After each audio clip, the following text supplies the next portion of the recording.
There you go. What's up, man? What up, bro? Chilling. Yeah.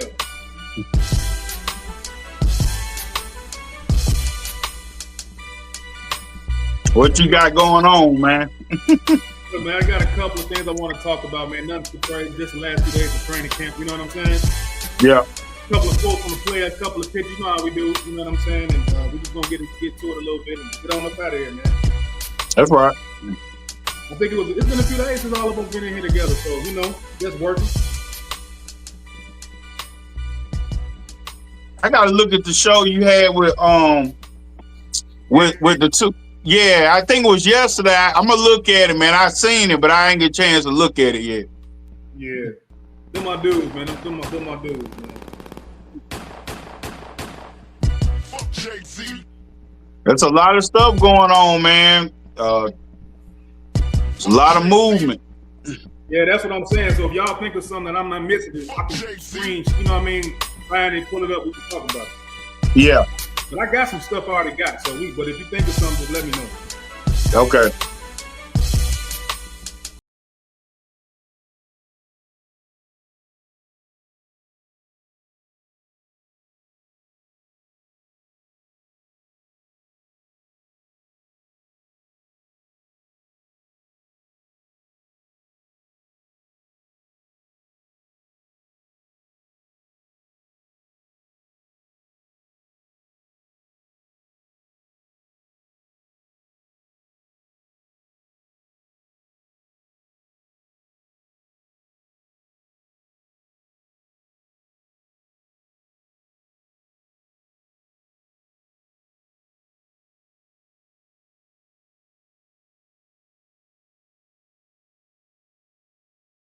We playing a sock, so Crosstown Classic, man. They dude hit a 3-run homer. We was up 5-1. This dude come back, hit a 3-run homer, 5-4 in the 8th inning. We win in the 9th inning. That's crazy. Right. I used to like the White Sox when they had Frank Thomas and what's my other guy name? He was a good outfielder. I can't think of his name right now. Like Albert Bell or somebody like that. Yeah, Albert Bell. They had a few dudes I like back in there because they won the championship in what 11? 05, they won the championship. 05? Well, Kenny.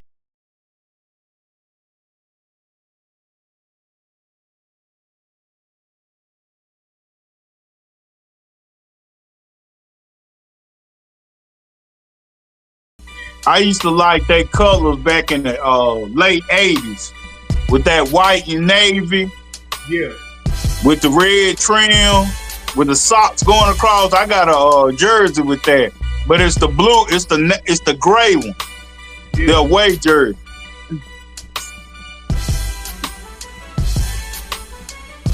Got a couple.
I got me a mouse to my laptop. Hey, look, I'm speeding now, Alan. Look, I'm going crazy right now. No doubt. Let me open up a couple other these windows I got. I got stuff we can talk about. Hold on.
Y'all don't know who y'all dealing with on these apps, man. Y'all lucky I didn't get in social media back in the day.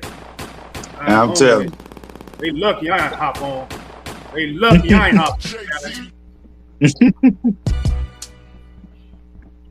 They lucky I ain't get on here, boy.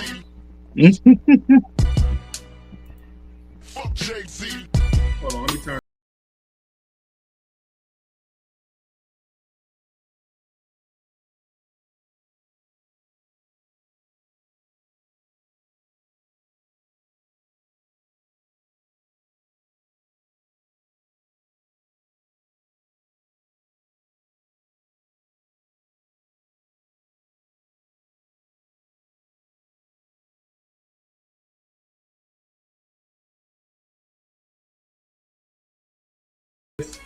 Talk about that, whatever, boom, that.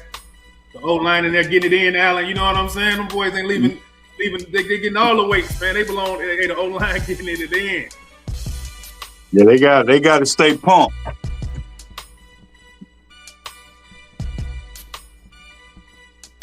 Look, I'm just gonna go through everybody's notes, man.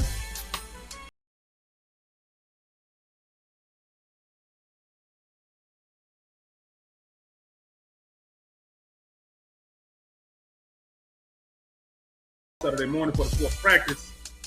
Darnell Wright has been scheduled for a rest day with Theo Bennett filled in, with Luther Burden still sidelined with injuries.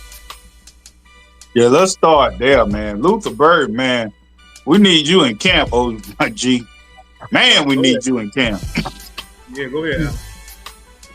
Yeah, I'm waiting for our second round pick, Luther Burden. I'm puzzled at what's going on with him, man. You fell on the football in rookie minicamp, and we ain't seen you since. So, you got the first fully guaranteed contract in Bears history, and you know where to be found. Like Colston Loveland, he was there. Like, he was hurt, but he was there. He was present. Like, this guy ain't even present. Like, I'm his biggest fan. I love to pick when we picked him, but I need to know what's really going on behind the scenes. Like, this is smoke screen stuff. Like, it's got to be something going on with him that's not being told, and he's injured, so he don't have to talk. Like Jalen Johnson. So when they're injured, they're not available for questions. But I as soon as he become available, we need answers. Mr. Burton. I mean, because I was watching Rome Doomsday press conference. Rome said he's been following them around. Rome said he's been in the playbook. He's asking questions, anything he can do to, you know what I'm saying, even though he's not on the field, he responded and saying he's pretty much asking, for help. What can he do? How can I be better? Even with him not playing. That was today. So right. He can do all he can do. You know what I'm saying? That's as far as me answering your question, like, where is he at? He's still around, but you don't see him on camera. Like, you don't see him anywhere. On the anywhere, you don't see nobody saying that there's Luther Burden over there from like maybe a graphic designer or Herb and all the guys. I don't know if I'm missing it, but I don't see Luther out there all just cheering on guys on the sideline, just hanging out. Like you still got out, like you said. Colston Loveland was there. You know what I mean? Even when he wasn't prepared to practice, he was still there. Yeah. So what's really going on? It's a good question, man. It's a good question. Like, is he not obligated to not be there if he don't have to be there? But that shows something. I don't know if that shows. I don't know what that means. Yeah, I don't either. He should be on the sideline. I mean, at least, I mean, is his feet burning? I don't know. I mean, he should be doing something like look calisthenics. Just let us know he on the roster. I mean, I know he on the roster, but I want to know if he is he right there? I want to see him physically. Like, just if walking, standing by the coach. I mean, something. I mean, you paid now. I mean, I don't know, man. I don't know. And I don't want to draw any conclusions, so I'm going to leave it alone. But I just know it's got to be something more than what we're getting out of it. Yeah, I see. So, CJ, what you got to say about Luther Burden, man? He ain't been into, he ain't even on the sidelines or anything. I ain't got a real problem with that, man. Man, Allen hit it right on the head, man. But I don't want to jump to conclusions neither until we get a clear picture of what's really going on with him. Mm. Yeah, you're gonna have to just leave it alone, man. We have to just move on. But we could talk Yeah. about this article. It says here's Adam Hodge saying, first day we seen Coastal Lovell in team drills and he looked good, connected with Caleb in 707s. Braxton Jones was also limited in reps, but Alan, we talked about that. Yeah, Like, we knew that. We knew that already. Like, we know he wasn't healthy. So, you know, it says it was mostly Karan Imagaje Day with the ones, but he left. So Karan left. Braxton Jones had limited reps. So what the hell is really going on? Well, I think Jones came back too early, man. But I understood he's trying to, you know, he's trying to be present and hold his spot down. I mean, that's just being a veteran, you know. So I respect his decision, but I knew he came back a little too early. So I don't think he re-injured. It might be just some rest or whatever, but you know, we'll figure it out eventually. They hit Tuesday, so we'll know. Yeah. All right, let's keep it moving, man. Let me see. Then I could bring up Rome interview. You see Rome talk. I didn't see Rome talk. He said Caleb had his best day other than a bad game, but he was perfect in the 2-minute drill and ended with a nice touchdown that connects to Rome Odunze. But he's always good in the 2-minute drill. We know that he can do that. You know what I'm saying? Like it's free lane. Yeah, it's free lane. We know he can get up there and throw the ball, you know what I'm saying, quickly and all that. This is about Caleb Williams being structured. You know what I'm saying? It's not about Caleb Williams getting in a hurry up offense and playing shotgun. We already know that he's really elite at doing it. That's probably what got him, you know what I mean, drafted as much. So let's go down to here. We got improved day for the Bears offense Saturday. A lot of focus on third down. Caleb Williams wrapped up things with the starter with a touchdown. Short fade to Rome Odunze again in the 2-minute period. Here go Pat Designer right here. It said a lot of third down installs today. Coastal Loveland in the mix. Braxton Jones on half the reps. Karan walked off with a trainer looked like a right leg ankle, but was under his power. Right leg ankle. So that right there already tells me, Alan, that look, he's not ready to play at the type of speed that Roshar and Ben Johnson wants him to play. He's not used to it. So I'm expecting a little bit of a nagging injury. You know what I mean? Little stuff like that. They're going to stand up, man. What you think? Yeah, I agree, man. Linemen are fickle this time of the year, man. Especially they come down with soft tissue injuries and things like that. Ankle sprains, definitely, man. The way the shoes are taped up these days, I think they're doing a little too much for the shoes. The shoes need to be heavier for linemen. But linemen now want to be skilled guys. So that's why they're having all these ankle issues, man. Linemen should have thick shoes, but they're going to continue to have foot problems because of the footwear. Yeah, I think it'll be all right. It sounds like an ankle sprain. That's what it sounds like. Right. Yeah, all right. Look, I'm going to pull up this Rome Odunze interview right here.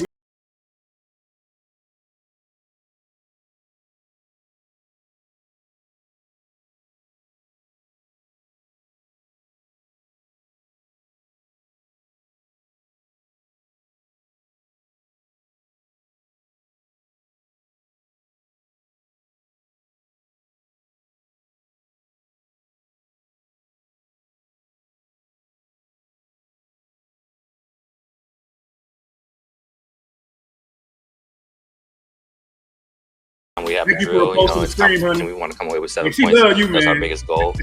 So yeah, like you said, you know, having our struggles yesterday, we'll continue to work at. But going out there and having the minute drill was kind of turned into a red zone drill. Be able to come away with 7 points is huge. On that particular play, what's your responsibility in terms of not tipping off the DB and then also making yourself point? Yeah, I mean, there's a lot to it. I mean, it's you know, just having the savviness because, you know, it's red zone, so you don't want to release too quick. You don't want to, you know, get to the spot too often. You kind of want to meet the ball exactly at the point where you want to catch it and have late hands with it. So it's all of that.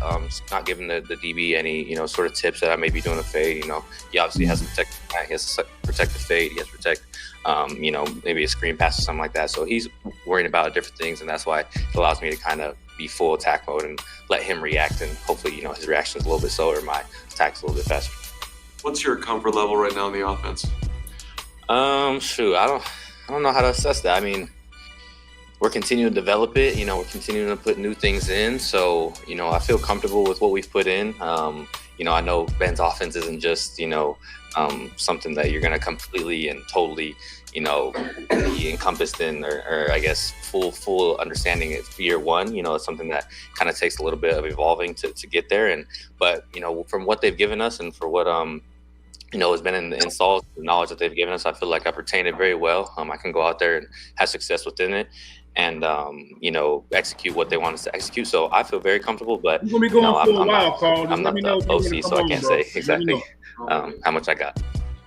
I think last summer you said you went back to Vegas and you were having your mom call out routes for you. Is that right? Yeah. Did you do that again? I didn't. That was mom is a veteran now, so she don't have that duty anymore. But no, I found other ways, you know, being with Caleb and doing different things in the offseason to kind of retain that information a little bit more. And especially, you know, having that rookie season under my belt, I'm able to retain like the NFL style offense a little bit better. So it was more kind of refining my execution within those play calls, not just, you know, trying to remember them as well. How much of a restart?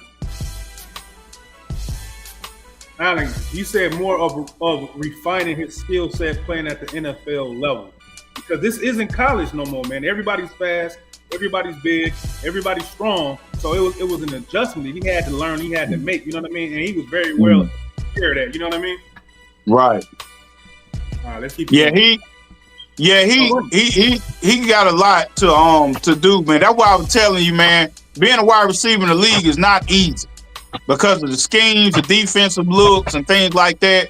And little things like he was saying with going off the line slower and not showing what you got right at your first 2-3 steps. So he's got to disguise what he wants to do in running his routes. Like that comes with time.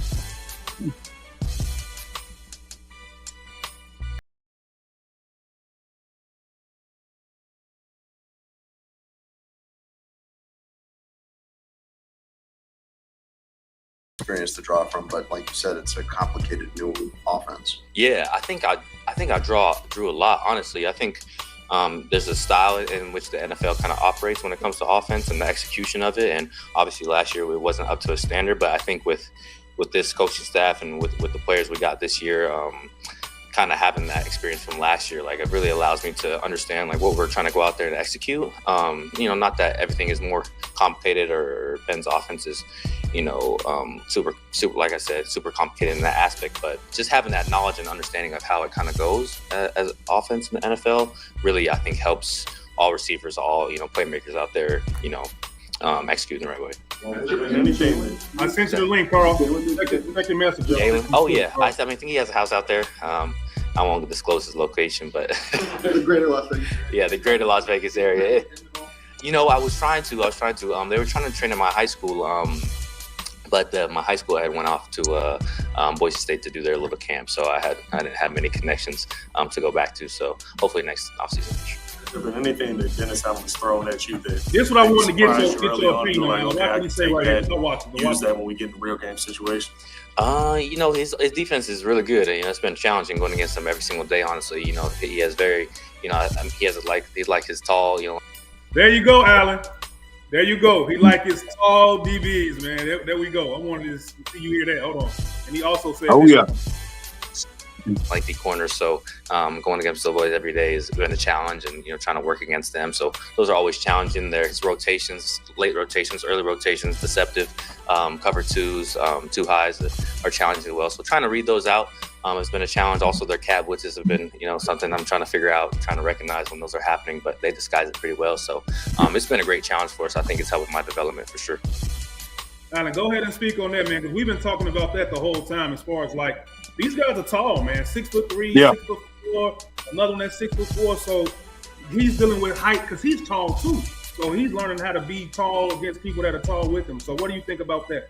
Because he spoke on it right away. Yeah. I look, that's what we talked about, man. You know, with Jalen Johnson, man, he's 6 foot. Like Dennis Allen has an archetype, and his guys are 6'3" across. Even the slot corners, he wants them tall too. They take up space, G. Like they shrink the field, so it ain't that many gaps and little crevices for the wide receivers to get into. So on those deep routes, out routes, everything he's got to do has got to be deception. Even if they know what's coming, he's got a bigger corner.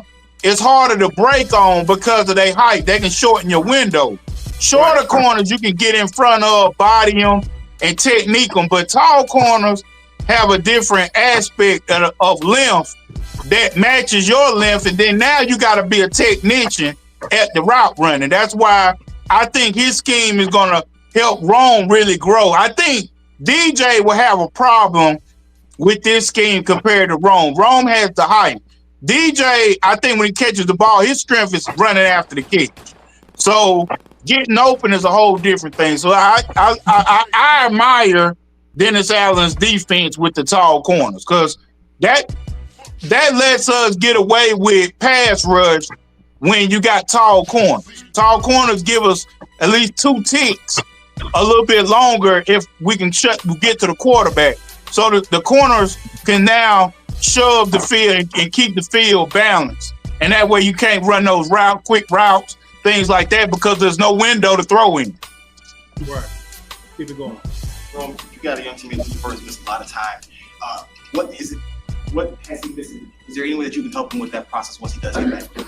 Yeah, I mean, he hasn't been on the field, but he's been in the meeting rooms, dialed in, been in the treatment room, getting everything he needs. So he's been handling his responsibilities from what he's capable of doing right now. And, as much as you can help him with, just talking about the offense and, him learning and seeing different things, it's going to take getting reps, of course, to kind of fully grasp it and fully get into it. But, I'm not worried about it. I got to watch him in college do his thing. And then when he was healthy, he doesn't do his thing here. So he's a fast learner, and he'll get up to speed real quick. You familiar with Alan, Deshaun you Wright speak on for Bears? Luther Burden right there? That's what I was saying. Like, he spoke on Luther Burden, saying that he pretty much has been as present as he possibly can, despite him being injured. So right. So I guess that adds a little bit. Well, go ahead. But yeah, I think Rome is being the good veteran, the good teammate. Praise in public. Right. That's pretty much all we can get right now. And I appreciate Rome for not going into detail on things he might know that we'll never know. So I appreciate him, taking up for the young guy and kind of getting us off his back a little bit. And it might be more than what we know. And I appreciate Rome for being honest in his way of being honest about things that he's doing and trying to learn the offense, because I know it's complex. So that's a good thing about Rome. That's Rome showing himself being a good veteran. Right. Let's fast forward to Montez. Good job, listen. Thanks, Rome. Thank you. Any thoughts early on here on the new defense with Dennis Allen? It's a great defensive game. Everybody is still honing in on it, learning it, but it's a great defensive game. How can you help highlight some of your strengths? I think just create one-on-ones for the times that we need them, and just stopping the run. Watch Cam Jordan. I'm gonna pause it. Go ahead. Go ahead. As when you were. Go ahead. He brought up a good point, G. Creating one-on-one. Right. In Dennis Allen's system compared to Coach Eberflus, Coach Eberflus's scheme was predicated on rhythm, slowing down the rhythm of the offense. That means that we're going to cross, we're going to do a lot of stunts and things like that. Now, with Dennis Allen, he's going to free up Montez, because I heard somebody talking earlier yesterday. Montez was walking up and down the line of scrimmage. Yeah. So he's trying to find those little crevices to run into. And that's what I like about Dennis Allen. You're not going to be able to home in on Montez this year. You're going to have to find him as an offense. You're going to have to look for him. He's not going to be where you expect him to be. So I appreciate that, and the defensive coordinator being creative with a player like Montez. All right, we'll say let's go. Keep cooking, baby. Out here, just given your size similarities. Yeah, Cam Jordan has always kind of been one of those premier pass rushers in the league. And Carl, I sent you the link, bro. Check your message. back and look at some of the film and how he's excelled in this defense under Dennis Allen. So yeah. What about Dennis's defense works for big defense that much? I mean, it's big defensive ends all around the league. But I mean, he wants height and he doesn't play that position. Yeah, I mean, I think the defensive end position has a height requirement, honestly. Okay. So, but yeah, it's just all about creating those one-on-ones and doing what I need to do when it's called to be done. What do you like most about the scheme, just in general? And he comes in, he installs it. It's a complex scheme. I think it keeps you on your toes, but it challenges us as a defense to hone in on our communication and just flourish in that way. Ben Johnson said you were particularly locked in during the offseason, perhaps kind of unhappy with the way last season went for you personally. Is that fair to say? Is that accurate? Can you expand on that a little bit? I believe y'all asked me that question at OTAs. I think I already touched on it. Man, answer it again. Answer it again. Nobody remember yeah, but that. I reiterated. It was just I feel like it was important for a new scheme, especially with a complex scheme like this, just to come in, learn the defense, and try to learn it once or twice, and again as the season goes along. Did you add or do anything different in your off-season training? I came to OTAs. I usually don't. I usually don't attend OTAs, but man. I mean, just regularly getting back on schedule. Get his ass out there. They're trying to figure some things out over that left tackle. And they came to you and asked you to help out with that in terms of trying to get either Ozzie or Karan kind of ready for the across from you.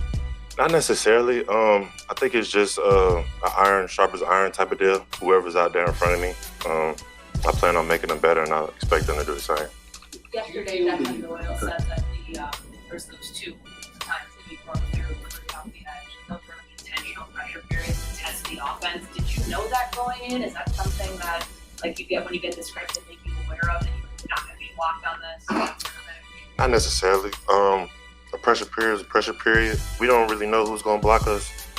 I mean, we have an idea of who may block us, but obviously, if we bring in pressure, somebody going to come free. So we know the period is a pressure period. So obviously, that puts Caleb in a tough situation where you've got to make a quick decision. What do those do for you, though, when you're starting to hone that in training? I mean, it just creates those situations and angles where you are going to be in the game, and sometimes you may come free. It doesn't happen a lot, but when it does, you got to take advantage of it. Is there anything about camp that feels different because you did go to OTAs? Do you hit the ground running a little more? I guess you could say that, yes. Like I said, I learned the defense and over the summer, and now we're going back over it again now in training camp. So there's some similarities and some things that I brought with me from OTAs in the summer camp that I can bring with me to training camp and hone in on. There's a lot of the same personnel here. When trying to improve in the run game, it seems like that's something y'all struggled with last year. Is that more on you as the players? Is it more on a different scheme coming in? Or is it just how do you get better at that, I guess? I don't understand your question. What'd you say? So when last year y'all struggled at stopping the run, kind of in the second half of the season, stuff like that. When trying to stop it this year, when trying to improve at stopping the run, is that more on you guys just being more in your gaps and in your spaces, or is that more being put in the right position? Yeah, I think it's on all of us. The coaches have a job to do. We also have a job to do. So it's just a collective thing to stop the run. Have you benefited from playing with Grady Jarrett since he's been here? Yeah, Grady is a very smart individual. He's played in different schemes and defenses, so he's definitely been helping me with this scheme, and also he's just a great leader, great friend. We're from the sort of the same part of town in Atlanta, Georgia, on the east side. So Grady's been great. I know it's really young at that. What's your first impressions of Ozzie so far? Ozzie, Trapillo, the rookie. He's great. Pretty stout. He has good hands, good feet. Looks good to me. DJ said yesterday, just from the offensive perspective, that they're getting different looks. We're gonna see Tuesday though. Hey, let's pause some of this, man. Hey, Montez, look, man, we don't care if some people ask you this question in OTAs, man. That was weeks ago, man. You understand? Yeah. Then you get up here and go make Pat the designer ask this question again, man. Then you come up here with this fried hairdo, looking like you high as hell right now, bro. Geek, yo, geek. Huh? He sound like he geeked up, man. He sound like he geeked up, man. Like Montez ain't at his best right now, man. He going through something. Maybe his baby mama or wife put him on child support or something right now because he ain't no telling. He ain't feeling this press conference right like Montez. Oh no. He got something better to do, G. Obviously, he got something else better to do. That man said, I came to OTAs. Like, ain't like, why we care about that? Like, they don't care about you coming. Like, you doing the team a favor because you came to OTAs. What are you talking about? And here's the first player I've seen do an interview say, what did you just say? Yeah. You say, excuse me, can you repeat the question? Come on, man. Don't say what you say like it's on the telephone. I ain't understand what you just said. Man, Montez crazy as hell right now. Let's finish this out. He got a few more minutes on here. Every single play with Dennis's defense. Does that feel like it to you that you guys are doing something different every snap? I mean, yeah, we got a lot of calls in, so I can imagine he's seeing a lot of different looks.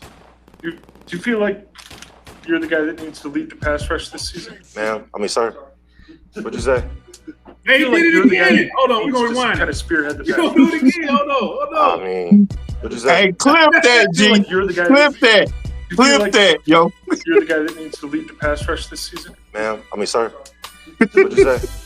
You feel like you're the guy that season? Ma'am, I mean, sir, what'd you say? I feel like you're the guy that needs to. We need to do that in the show, G. I mean, yeah. We need that. We need that. As a group, but I mean, yeah, I'm gonna have to steal that for the BCP show on Thursdays too, guys. Hold on. Oh. He said, "What'd you say?" In terms of picking up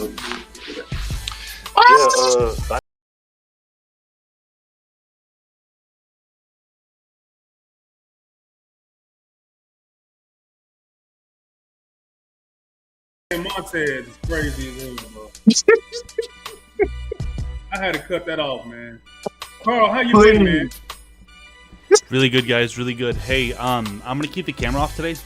So I think I told you on Twitter DMs I got my wisdom teeth removed. So I've got this thing in my mouth, kind of where they injected me. I think with whatever it was to numb my mouth. It's essentially like a pimple in my mouth, and I keep bumping into it. So I don't want to keep like pulling on my cheek on camera and shit. So it's just cool, so you man. guys are aware, but. It's cool, man. I hit you up, like Carl ready to get into it. So I say, man, Carl must really want to talk ball, man. But we weren't talking about too much, man. We just going over the days of training camp, man, and everything like that. So, you know, what's your thoughts on training camp so far these last 4 days, man? With the fans going crazy about, you know, the training camp and the completions and Caleb, what's your thoughts, bro? Man, there's a term for it, like a slippery slope, right? We get the coaching staff that we want. It's pretty undeniable that this is one of the best coaching staffs that the Bears have had since, I don't know, 85, whatever you want to say, right? Okay, so now there's expectations. Oh, we fixed the offensive line. Oh, we've got a new defensive scheme. Everyone on the defense is going to play better. Oh, we're a 13-win team, guys. We are 13 wins, so our quarterback has to have 70% completion, and we have to track that every single day. It's asinine, man. It's crazy, the slippery slope that's going on. Just full exposure, like, full disclosure, I'm sorry. I've got the Bears going 7-10 this year. Like, I don't have them as a playoff team. So you can have these high expectations if you want.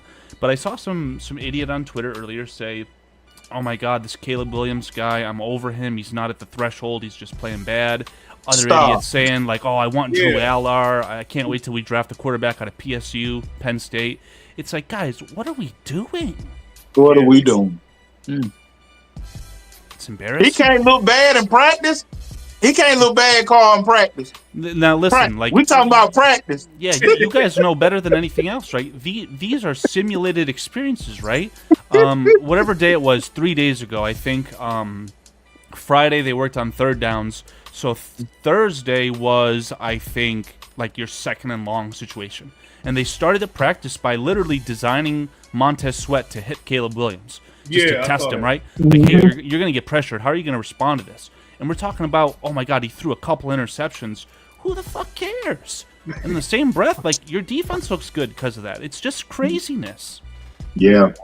Because I remember a couple days ago, people were telling me that that completion percentage don't matter in training camp, and I was like, it do, but it don't.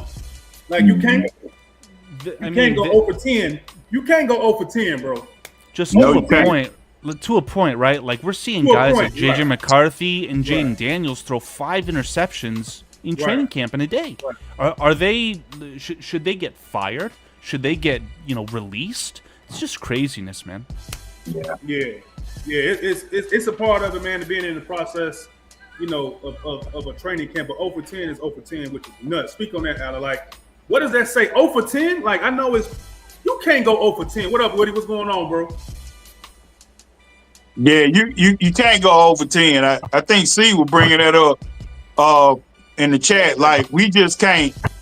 I mean, yeah, Caleb's got a lot. He's got a lot to work on, but I'm gonna give him a little bit of grace because this is new, man. This kid's been playing wide open football since high school. Like, it's not really been a structured offense.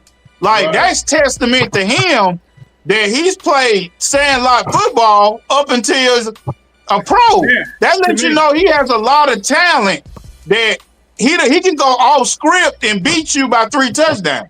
So that kid's got a lot of talent. So now, Alan, you're talking about Caleb Williams, right?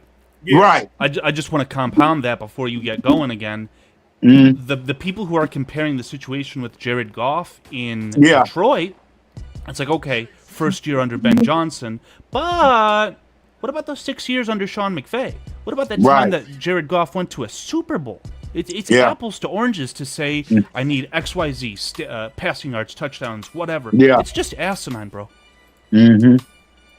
Yeah, Caleb needs time, man. He right now he's got guard rails. So now he's been in a structured environment, and every quarterback needs structure. So even Pat Mahomes, even though he does great things, he's got structure under Andy Reid.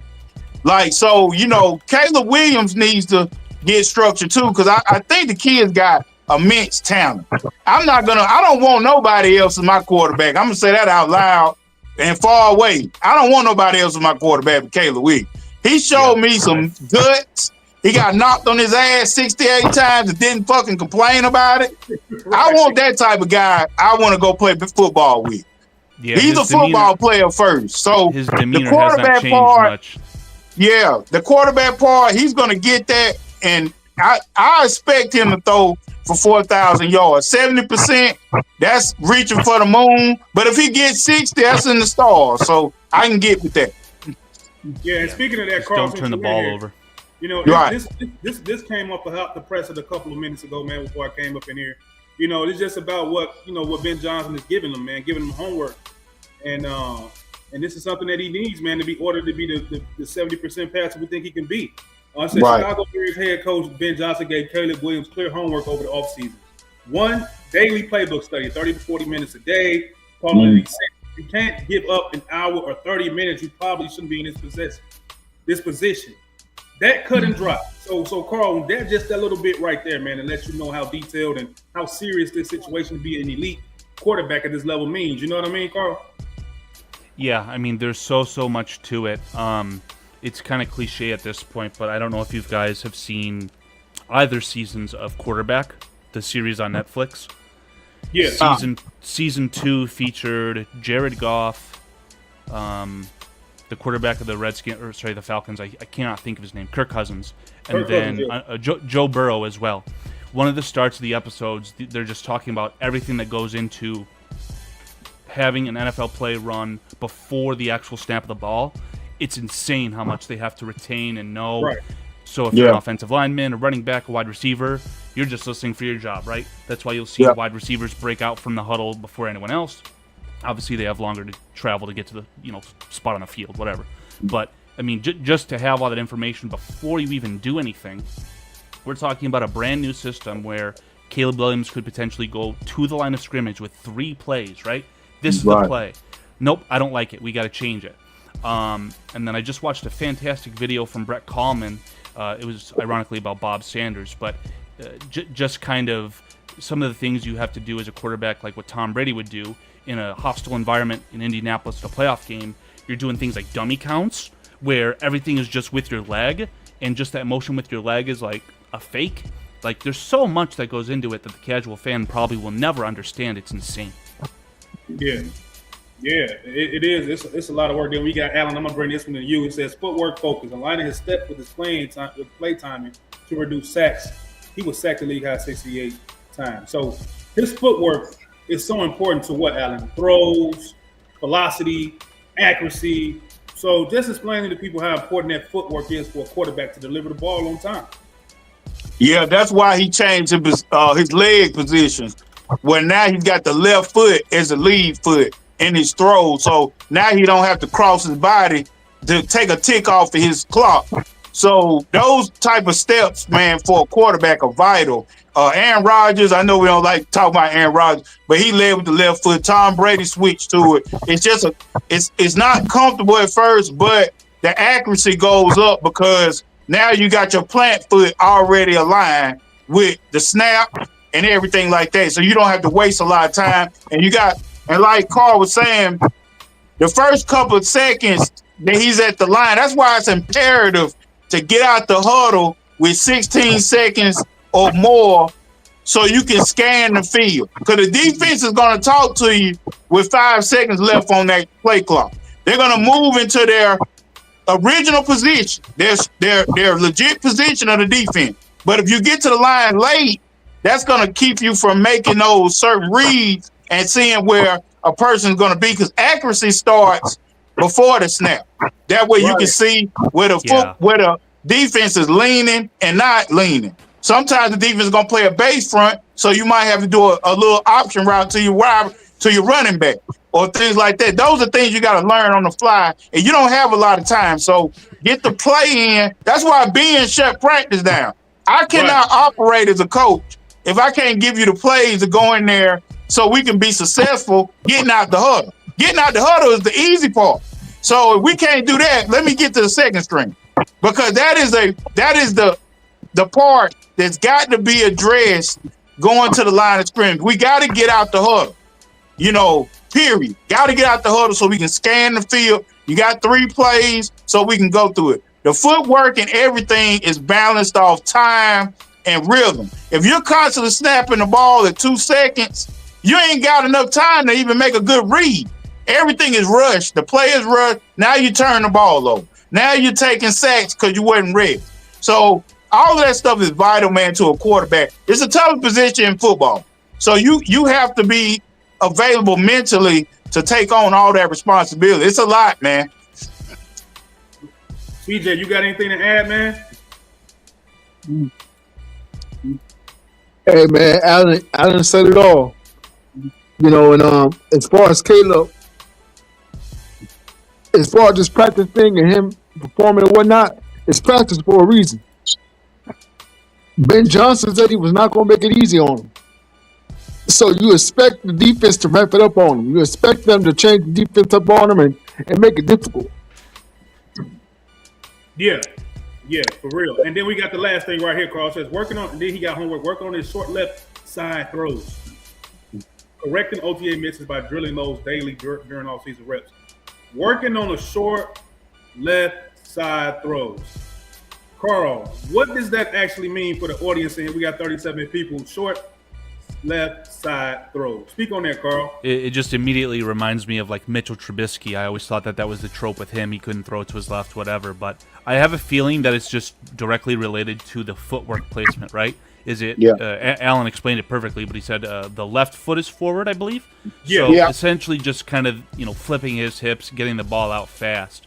Because I would imagine if I'm, envisioning it physically right now, if my left foot is forward and I receive the, snap and I'm a right-handed quarterback, throwing to my right, like my chest is facing that way. Very, very easy. So that's almost exactly what has to be happening here. Just get him comfortable doing that. Yeah, I agree with you. So, Allen, speak on that too before we go to the next slide, man. Short left side throws, man, because that's pretty much almost sound like a little check down type of play that you got to get. He missed a lot of those last season. So, yeah, he did. Pretty much know the quarterback that he was coming to coach if he giving him the homework, right? Especially with something like the short side throw. But go ahead. Yeah, Ben knows those throws to the running backs are completion guarantee. Those are your layups. Take your layups. And I think Caleb was used to pushing the ball down the field So he's trying to get him to take those layups. Get our guy Swift out there in open space. Swift is a good running back in open field. I mean, he's dangerous. So if we can get him to the point where you can lead him to the sideline, I think we talked about it the other day, like when he does his rollouts going to the left or right, but mainly to his left when he's throwing out routes, he likes to drag his hips on the throws where he's throwing kind of off platform. I need you to drive that big toe in the left and let that football go so you can lead your receivers to the sticks. You know what I'm saying? Because DJ was catching. I mean, I watched DJ on one, I think it was Pat or Pearson that had this clip. Man, DJ was going by his ear hole, going to the top of his helmet. I'm like, you're going to get DJ smacked. I'm like, throw the ball consistently where he's catching it with his fingertips. I know it's not, but this is practice. Make it perfect. Aim for the stick man. That's why I call it stick route. So stick your foot in the ground, throw it to the stick man all the time. That hit him in those little pockets right there, and you got a winner, man. But don't put your wide receiver in harm's way. Because think about it, if he's reaching back to his ear hole, guess who's behind the ear hole? The DB. So those could be pick sixes. So put that foot in the ground, Caleb, man, and let that bitch roll, man. Yeah, and Alan, to that point, again, I hate to keep bringing up the quarterback series. It's just kind of fresh in my head. You have that connection in Cincinnati that's very, very special between Joe Burrow and Jamar Chase. Yes. They had this fantastic clip where I think the Bengals were playing the Cowboys. I don't know if it was Sunday night, Monday night, whatever it was.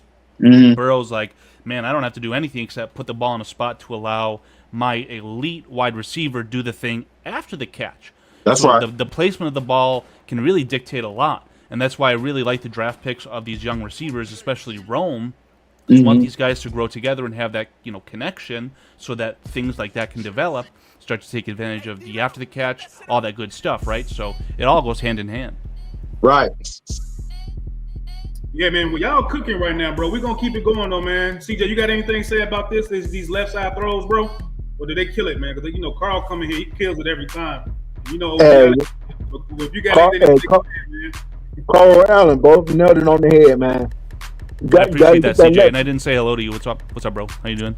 What's going on? Man, you gotta get that left foot in the ground. You gotta make that throw. Gotta make throws, CJ. All right. Now, Carl, this is something that I saw from CHGO, man, when I was just going through content, just trying to find stuff to pull up. It says sometimes you get burned by a hot stove to realize what you don't want to do that again. Being ain't no joke, man. So yeah. Go ahead, Carl. Do your thing, man. Ben Johnson also, I don't know if it was the same press conference whenever he spoke most recently, he literally said, our guys are not making the same mistake twice. Right. And that goes for the guys who are taking the rep and who are watching the rep. So, I mean, if a coaching staff really matters, which in my opinion it clearly does, we should see night and day difference as far as the quality. I still think there's a long way to go. I don't know if we want to get into the negatives of the overall team. I already told you guys I think we're a 7-10 team. Right. But, it starts now. And the fact that this guy is our head coach and not our offensive coordinator, I just couldn't be happier. Yeah, and I agree. So sometimes you get burned by a hot stove to realize you don't want to do that again. So, Alan, I think he was specifically talking about Caleb Williams trying to make certain throws that don't work. Right. Caleb got to try. You got to throw that ball over at safety. But if he keeps getting interception after interception, that should be letting you know that I have to go to the next read in the progression. Am I right or wrong? That's right. You have to go on, right? Yeah, you hit it on the head, G. That's what he's saying. If they're in the cover 3 and you're throwing across a route and it's above the linebacker and it's in between the safety, that throw has to be accurate. It has to be thrown in a window.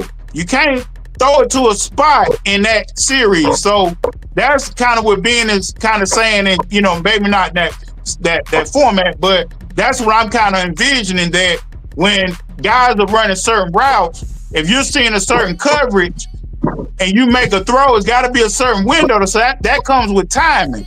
So he's saying if you make a throw and it's picked off, don't do the same thing. Don't throw it there anymore. If you're throwing a fade in the end zone put it up, get some arc on the throw instead of throwing a line drive, a back shoulder, and then it get picked up by TJ.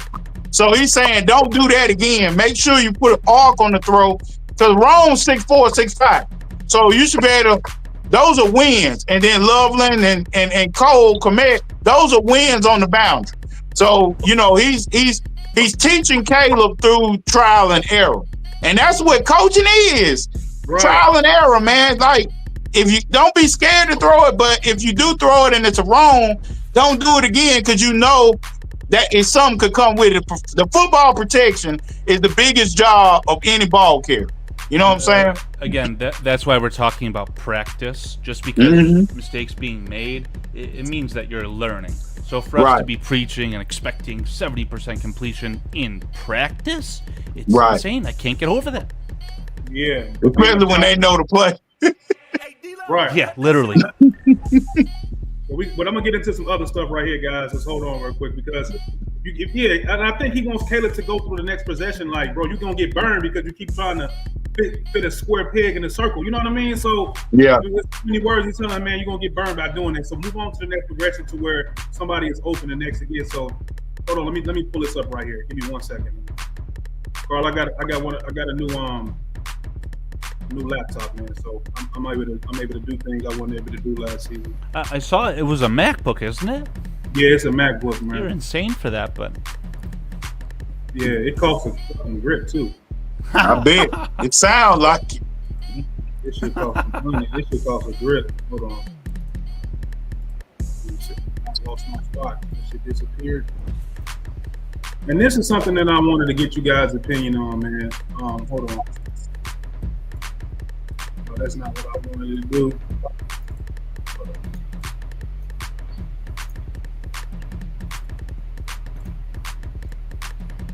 Hey, G Walker, by the way, is it cool if I stream to my YouTube channel as well? I do not care. You know that. Okay, I'm getting a thumbnail cooked up right now, but no stress either way. You know I don't care about stuff like that, bro. This is one of my notes I pulled up right here, Alan, man. This is one of the from Bears Wire right here, man. And it was about, this is confusing me. Let me take this off. About Ben Johnson pretty much wants to build a dynasty with the Chicago Bears, and we got a nice quote from I think this was Bayard right here. It says, "We're trying to win the Super Bowl, man. Ben Johnson wants to build a dynasty. We want to be the guys who get this thing started. I want to be one of the guys who kind of build the foundation of that and to continue as long as we possibly can. That's the goal. But we have a long way to be able to accomplish that." Then it says, having a respected veteran like Bayard buy into the Johnson philosophy is a big sign of leadership. But Alan, but do you think he's going to actually get an extension? Like, that's all well and good that you want to be part of something that is as far as a dynasty, but will he be here? What does he have to do to even be here to do that? Well, I mean, he's got to embody himself as the leader. Like, I think he's played in this type of scheme before with and when he was in Buffalo.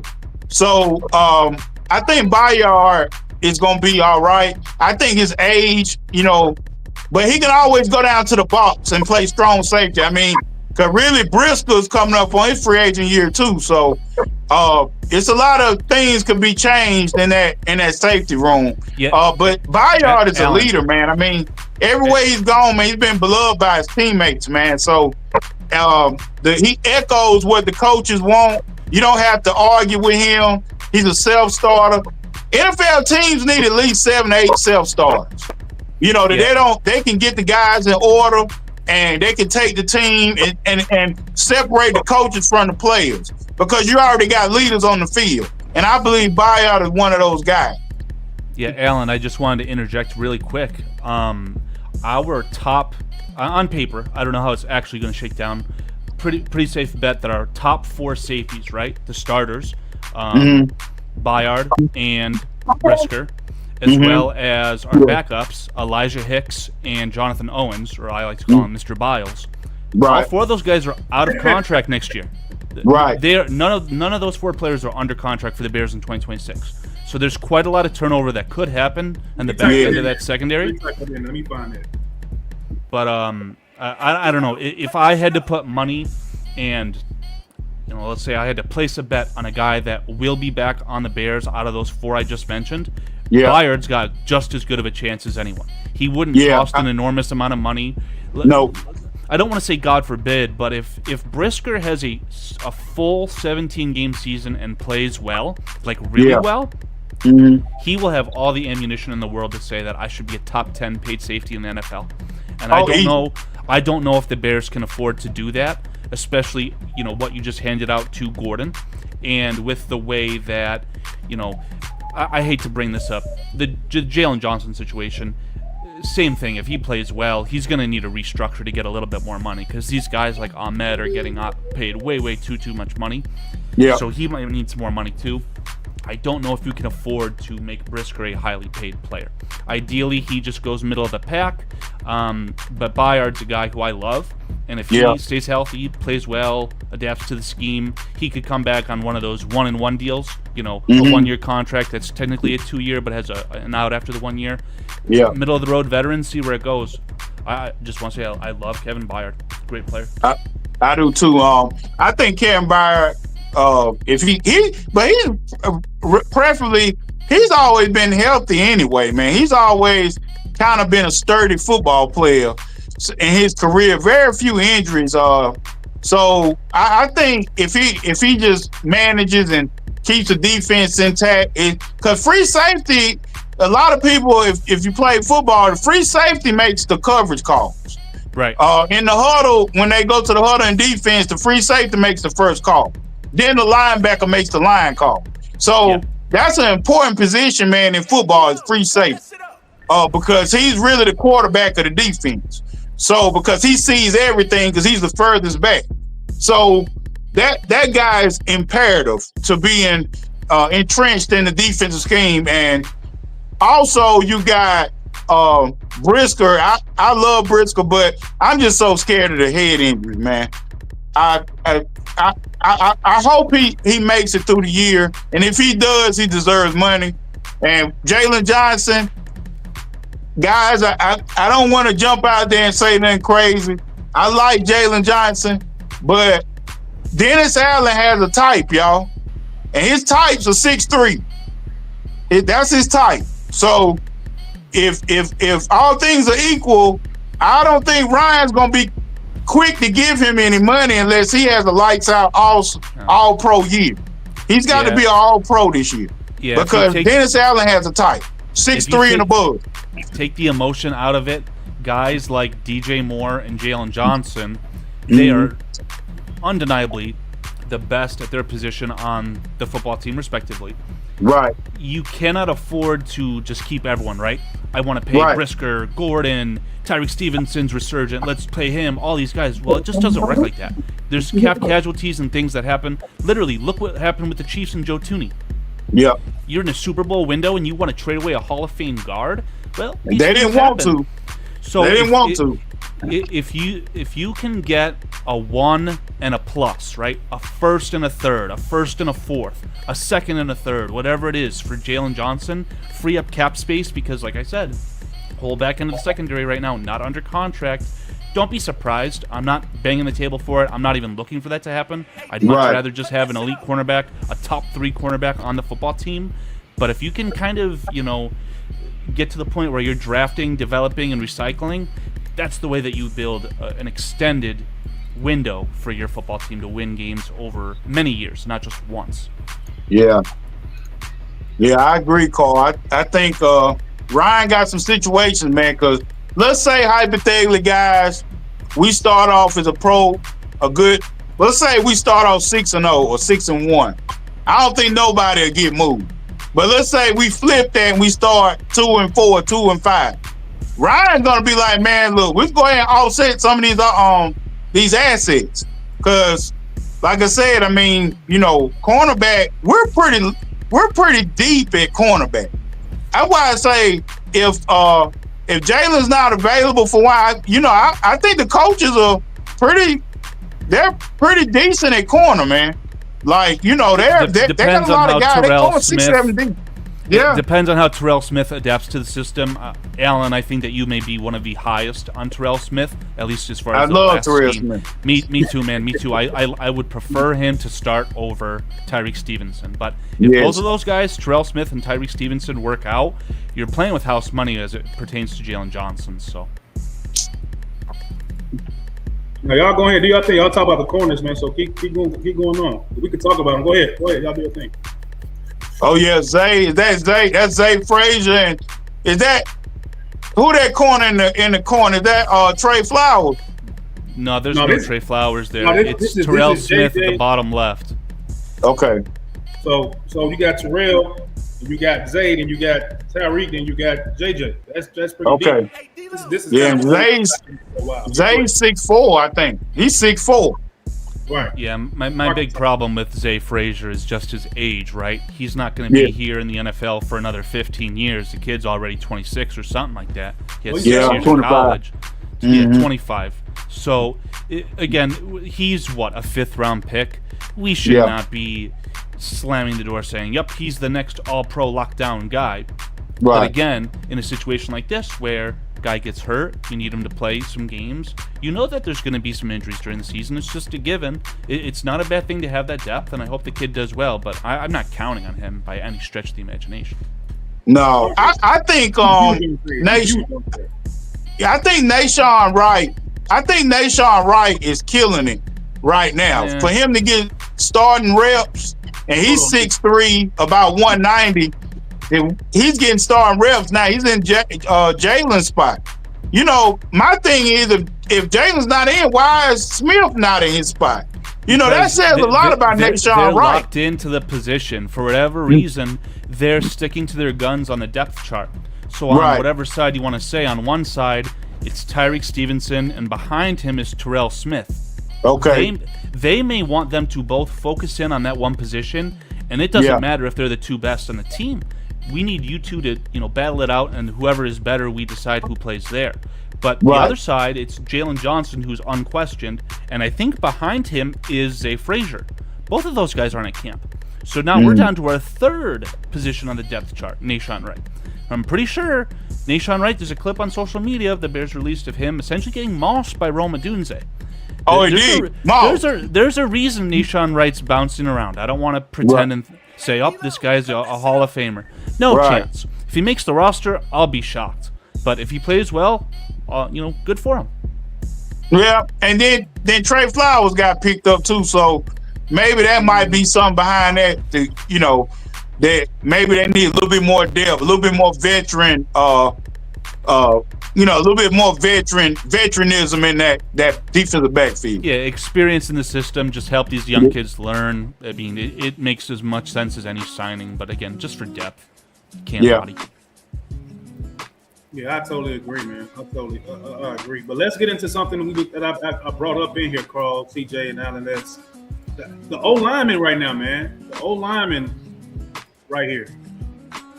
Hold on. This is coming from Jaquan Brisk from Ben Devine saying that the Bears O-line is different this season. I walked into the weight room and the offensive line were just smashing. And I ain't never seen that before. It made me want to join. So, CJ, can you speak on that, man? Like, Jaquan coming back. We know Jaquan hasn't been healthy. He had a crazy concussion. He go in there, he just see Tunney there throwing 45, 55, 310, 15. You know what I mean? He just going in the weight room like, damn, I got to be a part of this. So, CJ, can you speak on the culture of, the O-line getting into it and a player like Jaquan Brisker looking at his O-line like, this is what I'm talking about, bro. I want to be a part of this. You know what I mean? Yeah, I mean, it's all about the chemistry, man. And being in the weight room kind of does something to you. Mm-hmm. You know what I'm saying? It kind of does something to you when you see all these heavyweights being lifted and whatnot. You know, it's about the culture, the players that you're around, the locker room. Mm-hmm. You know? Yep. Yeah, and I gotta agree, man. So Alan, man, when you see that walking in there, man, and like I said before, I was looking at Tunney, bro, on his press conference. He looked like a tight end, bro. He didn't look like he had no more than probably 13% body fat on him, dog. Like that's why he playing the league so long. Lean. Right. He's lean. Yeah. So just speak about that, Alan. You played offensive line, so these guys are in more shape. These guys are tall. They, Isaac Trapillo, 6'8", Like guys are getting into in the offensive line. Who do you think has been leading that project so far as a leader in the weight room or taking everybody going out to eat on the offensive line? Then I'm gonna go to Carl. Yeah, I wouldn't doubt it's Tooney. Tooney's the man. Tooney came in there and grabbed them young guys and just put them under his wing like his little brothers, man. And you know, the offensive linemen in every team in America, the offensive linemen are the cool kids in school. Right. Like everybody loves the offensive linemen. They get away with everything. They protect everybody. They're the first ones to swing when something pop off. Those are the guys everybody love anyway. So offensive linemen usually set the tone in the locker room as far as the gym, like CJ was saying. When they get turned up in there, man, the offensive linemen are the ones throwing the plates on. And the skill guys want to get in there and let them know they just as strong. So that's totally Joe Tooney. I don't even have to question who's bringing that coach in that locker room. Yeah, Alan, I mean, I really like that comment you just said about the offensive line. Like, if they're in high school, it's the guys that, you know, everybody loves them. I would actually say it's more, those are the guys that just have no drama. It's not that they're cool with everyone. It's not that they're popular. It's just that they don't give a fuck, and they're just genuine, nice guys. Yeah. So they have to have that nasty streak to play in the NFL, whatever the case is. But that's a really excellent comment from you. Like that. Yeah. And the offensive line, since we got you in here, Carl, like, what do you think, man? Like, do you think if Braxton is ready to go, he's your week one? You know what I mean? If it's a close second behind Trapillo, you know what I mean? But what's your initial thoughts on the offensive line, man? We've talked in the past, right? Like, if Ozzie Trapillo is not a starter on the Chicago Bears in some capacity, it's a monster red flag. So I at this point think that Ozzie Trapillo has the inside track. And whether that's with getting these reps early because they're bringing Braxton back to speed at a slower pace, or Karan not being able to take advantage with his exceptional measurables. My money's on Ozzie Trapillo. I'm not going to bat an eye on either way, right? If this coaching staff is as good as they are, I have full confidence that they will have the best player play regardless of circumstance. Yes. Right. If I had to choose which one that I would want in a vacuum, in a perfect world, I would want Braxton Jones to start. Because he has the familiarity in the NFL. He has the familiarity with Caleb Williams. I think he'd be the best player. But the real reason is that you want to recoup assets for this guy in some capacity. Whether that's by inflating his trade value and getting a deal done before the deadline. Or, not, I wouldn't say the worst case, but you need to be able to trick someone into saying that not only Braxton Jones is healthy, but he's a good enough player to overpay, essentially, right? Because the left tackle, you get really highly paid in the NFL. Just look at, I bring this up every single time I talk with you guys, I feel like. What the Titans did, giving $20 million, whatever it is, to the left tackle formerly of the Steelers, if that deal gets handed out for Braxton Jones in free agency, the Bears are going to get a third-round pick via compensatory. That's going to be an insane, flip, so to speak, right? A fifth-round pick to get 4.5 years of starting value out of your left tackle, and then you get a third-round pick back for that, just for, playing the game, so to speak. That would be incredible. But again, end of the day, winning football games matters. Best player will start, and I'm not going to care either way. Yeah, I think I'm going to reach you, man. Whoever's the best player, man, they got to start, man. They got to start. And I'm trying to find an offensive lineman interview, man, as far as like on a press conference. Let me see if I can find one, man. They've got Joe Tooney up from earlier this week. Just go to the Bears YouTube channel. I just want to hear what he got to say. Let me just type this in. Let me see. Let me mute my mic real quick.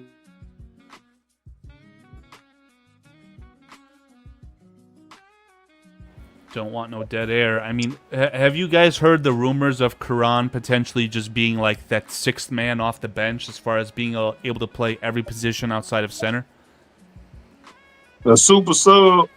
Yeah, right. So he'd be a master of none and be the guy that you'd bring in for an injury, God forbid, to anyone that is not named Drew Dahlman, right?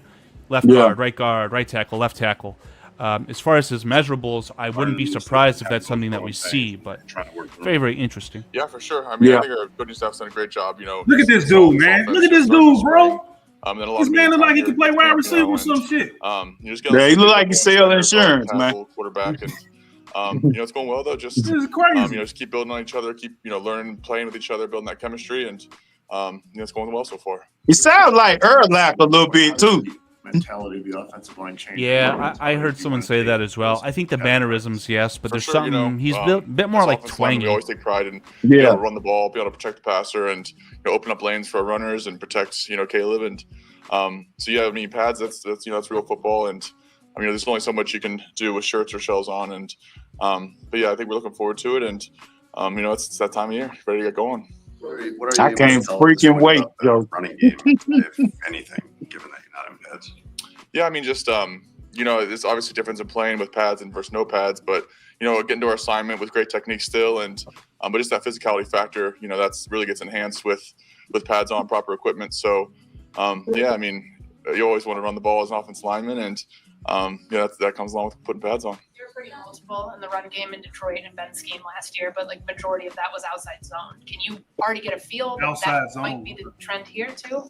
I just try and execute whatever play's called and do the best I can. I think we want to be able to do as many things as we possible and Happy birthday, get bro. good at the things we're doing. And I just want to go out there and execute the He best I saw can. Superman 4 times. Early, Joe, but things have not been super smooth for Caleb just yet. What are you sensing in the huddle, those preset snap moments where he's working on Reset. I'm gonna pause it real things quick. there? Yeah, I think he's been great. Just communicate, get everyone on the same page, and just trying to make sure all 11 guys are locked in, ready to go. And I think he does a great job of communicating though, and instilling confidence in each other and ourselves too. And yeah.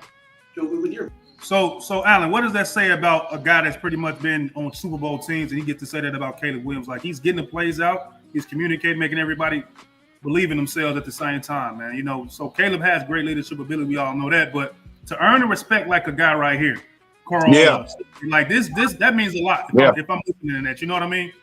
Yeah, man. Because Joe Tooney's gonna have a C on his chest. So for him to say that about Caleb is total professionalism. I think he wouldn't get up there and say anything. He wouldn't say anything at all if it wasn't true. He wouldn't even mention. So I believe he believes in Caleb, and he knows he's got to entrust him out loud. He's the leader of the offensive line. He's got to entrust this guy. He's got to say it out loud for everybody that we trust Caleb Williams. Then that makes us feel warm and fuzzy. So, I just love what Joe Tooney. I just love everything about what Tooney does to the team. Do you agree with that, Carl? As far as like, he got to say that out loud for us to believe in Caleb Williams as a veteran Super Bowl winning offensive lineman. Like, that goes a long way with a guy like this, Yeah, it's hard to refute what you guys are saying. I know. I think I heard half of this when you guys were talking about Montez Sweat. Like, you're always going to be positive and have nice things to say. You're never going to say anything negative up in these press conferences. Right. But yeah, I really like what Alan said, right? If this guy does not have a C, a captain's C on his chest, that's going to be a damn, I don't even know what to call it. It'd be a travesty. It'd be a violation. It'd be terrible. This guy's excellent, model of consistency. I mean, you went out and traded for this guy. I think you're lucky to have him. And hopefully when all is said and done by the end of this year, he's probably your best player for the entire 2025 season, even if it's an offensive lineman, right? Like, he probably could go to the All-Pro team. He's that good. Yeah, let's see what else we got to say before we move on to DJ Moore. Because DJ Moore's on this organizations. What have those great teams accomplished during training camp? Yeah, I think just the intensity, the focus of practice. You got we got the ones going against the ones, and really competitive periods. It's just a battle back and forth, and I think that focus every day to come in and try and improve off things we've seen on film, and take it day by day, not look too far ahead or anything, and really improve our fundamentals, improve our chemistry, and yeah. How does Grady Jarrett make you a better player? Yeah, I mean he's been playing at a really high level for a long time. Grady Jarrett. He's got a great combination of speed, smarts, strength. So he can do a lot of things as a defensive lineman, and it really makes you rely heavy on your fundamentals. You have to execute each play against him, and you as an offensive line, you can't fuck around with Grady Jarrett, huh, Alan? Just everyone's on the same page where he is, and Grady gets busy. Yeah, he definitely makes us better. Any tips have you been able to? All right, let's move on to DJ Moore. Let's see where he's at. Our favorite guy, Alan. We're gonna move on to DJ Moore. Book, so everything's not on the table. So probably later on in camp we'll probably start seeing it, but not right now. We just getting the basics down. How do you put in? Just at the beginning of the playbook, so everything's not on the table. So probably later on in camp, we'll probably start seeing it, but right now we're just getting the basics down. How do you put in perspective today's practice? It's only day 3, exactly game plans installed. I'm sure you guys wanted better results on offense. So how do you kind of balance that? You just know that you gotta get through the day. Whatever happens, you could just teach off of it and just get better from there. Looks like you had a bit of a limp down there after a couple plays in the red zone. You all good? I'm all good. Speaking generally, what do you need to do to be a good red zone offense? Because you guys were actually pretty good last year.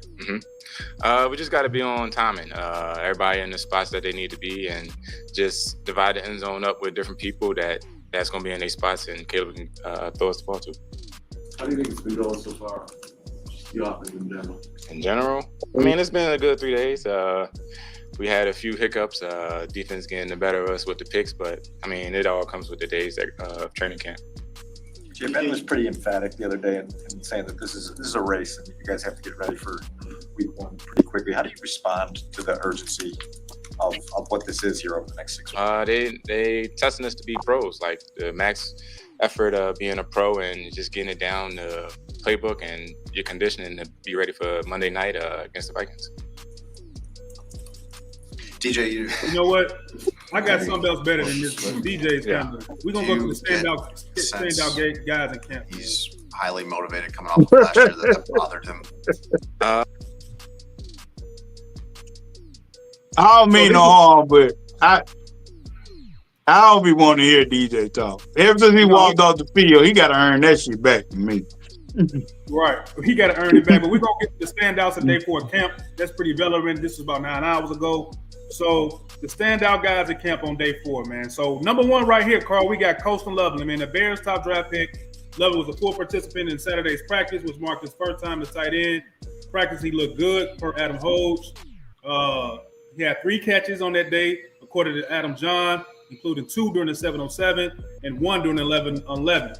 Clay Harbor noted that Loveland looked smooth as he made some catches. So this is a guy that was from Michigan, man. This is one of the guys out Carl, that you was like on your when we drafted, he was like, happy. Then you was like, no.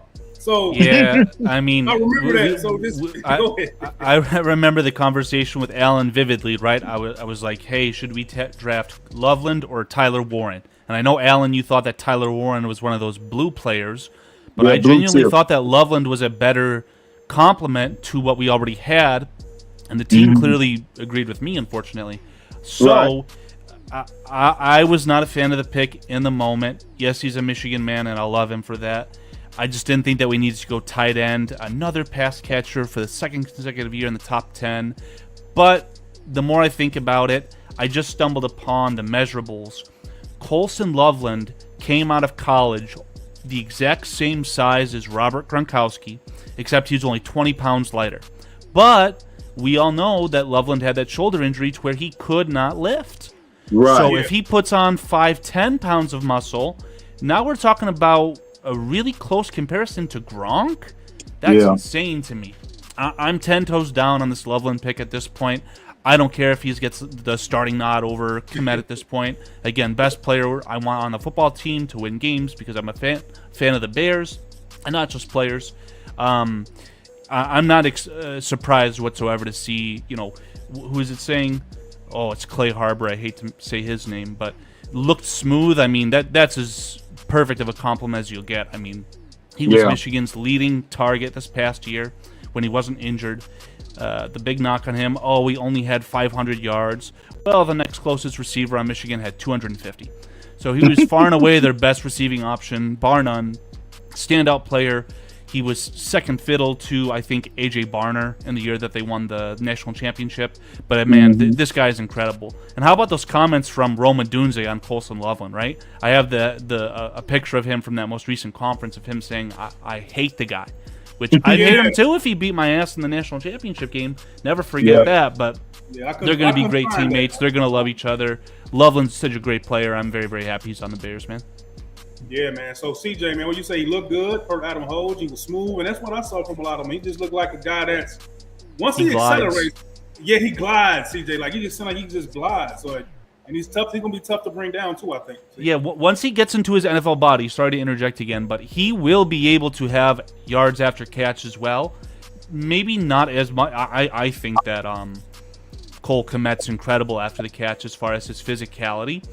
But I think that Loveland can be very, very similar to that, but it's night and day difference as far as like running routes. This guy's going to be awesome. Yeah, I would say get close to Loveland like a couple of years. And give him like 2 or 3 years to put him to his body, to get used to being, the physicality of the game. Give him a couple of years. He'll come around. Yeah. I'm gonna go to the next. Unless you got something to say about Coach Lovin, Alan. Yeah, well, I like the story they had him on the behind the scenes, and he's a farm guy.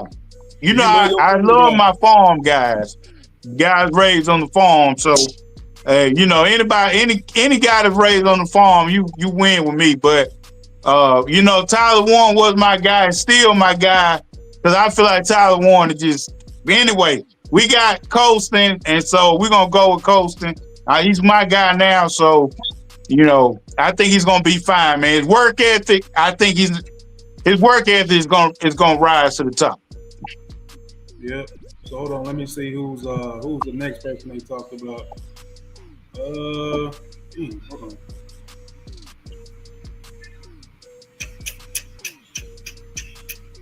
Is it a picture? What is this? Is that Mononga? I'm trying to see. It says I can get a video for you guys that I made earlier this week on them just running the drills. I'd love to just get I feel like Alan's the real football guy here. He'll be able to see what he sees in these drills. To my very unprofessional, untrained eye, all of these running backs look very capable, man. They all look like they're juiced up, ready to go. Yeah. They say it like what Roschon's doing. I like Roschon. It's just he got the head. I want to love Roschon so bad. Sorry to cut you off, Alan. I want to love Roschon so bad, but I'm so hard on him because I'm heartbroken by him, right? Like those concussions, man. He's got a couple of them. I just don't know. Surprised it took me this long to bring this up. Roschon Johnson's wearing the collar that Luke Kuechly popularized. What it does is it increases the blood flow to your brain to give your brain a true padding. The stuff on the outside of the helmet, the Guardian cap, whatever, that helps. The NFL will lie and use their statistics to manipulate and say that it's helping, but that's the true thing, I think, is padding the brain with blood. Hopefully that eliminates those concussions, and he can go back to being a dominant physical runner, because I'll always remember Roschon Johnson no matter what happens. I think it was his rookie year where he got a handoff against the Packers and just fucking ran that guy over, blasted him out of the water. That's the Roschon that I want to see in 2025, man, because we need it. Yeah, he's a dump truck. So, Alan, this is the number 2 best player from practice Saturday, 7th round pick, Cal Mononga, man. According to KR, Mononga, he looked quicker than anticipated, and he looked like he belongs. We got Herb Howard saying he likes his chances of getting some carries this year. Yeah, he's going to get there. He said also mentioned following Saturday's practice that he has really good feet and vision. This running back room featuring DeAndre Swift, Roschon Johnson, and non-guy feels underlooked, and they're looking to prove doubters wrong. So what will Cal Mononga have to do, Allen, to upseat Roschon or at least split some carries with him at that number 2? Like what is separating him from not being the number 2? Like what is it? He got good balance. We know he don't fumble in college. We know he didn't. Right. Fumble. So what do he have to do just to get more looks at that QB2? I mean that RB2 situation during the season? The number one thing he's got to do is when he's in the shotgun with Caleb, he's got to be able to bounce guys. He's got to be able to make sure that he blocks and picks up good blocking angles and things like that. Roschon Johnson is a good blocker. That's he's a real good blocker. He's like a protector back there. And that's what Mononga's got to focus on. He was good in those situations at Rutgers. I mean, he's a 2-time leading rusher in the Big Ten. Like, he's a running back. And I think we're going to see all 3 of them. I think that's going to be a 3-head monster. I think on passing downs, I think they're going to lean more of Roschon. But Monangai is going to definitely get carried. I can see him getting 8 to 10 carries a game. Swift will probably get 15, and then everything else in the middle on third down, Roschon will get. I think as a whole, they'll run the football about 40 times. And so 3 running backs, that'll take the pressure off Johnson and the concussions and take a little bit of pressure off Swift, and they'll keep the guys fresh. I like a 3-head monster running back. That way everybody's fresh and they're attacking the defense at 100 miles per hour. Yeah, the Bears don't have the guy, right? I wanted them to acquire one of those guys in the second round, whether it was, Trayvon Henderson, which come to find out the Bears were targeting him. They tried to flip spots with the Patriots. The Patriots turned that down. And I did, unfortunately, want the Bears to go after Quinshon Judkins if he was available there. Surprised he actually got drafted as high as he did. But that guy's a scumbag, it sounds like. I don't want to speak too much on that anymore. But if you don't have a guy, you got to go by committee. That's right. The Lions, and I think it was under Ben Johnson, they had that year with, I think the name was Jamal Williams, where they essentially had that guy have, what was it, like something insane, 18 touchdowns. They might just say, Roschon, you're just our goal line back, and have him hone in and master the goal line situation, and have Monangai be your change of pace spell back for DeAndre Swift. And he's so you said Roschon Johnson Allen is a good pass protector. I agree with that. But Kyle Monangai in college was also a fantastic run blocker. Pass protector. Is that going to translate to the NFL immediately? I doubt that. So I think that's the key for him to seeing more time on the field. Can you block in the NFL and not hurt your team? If he can do that, he'll start to get his carries. No block, no rock. You got to block to get the rock. And I hope Johnson stays to that motto, because Cole Kmet, he cheated on me a few times this year. So, he cheated on me. He cheated on his own teammates a couple times on film, man. So I need you to hold that energy, Ben, coach, because him and DJ was leaving some guys Olay out there. Like, man, I don't like that, especially coming from my tight end. My tight end need to be a goon.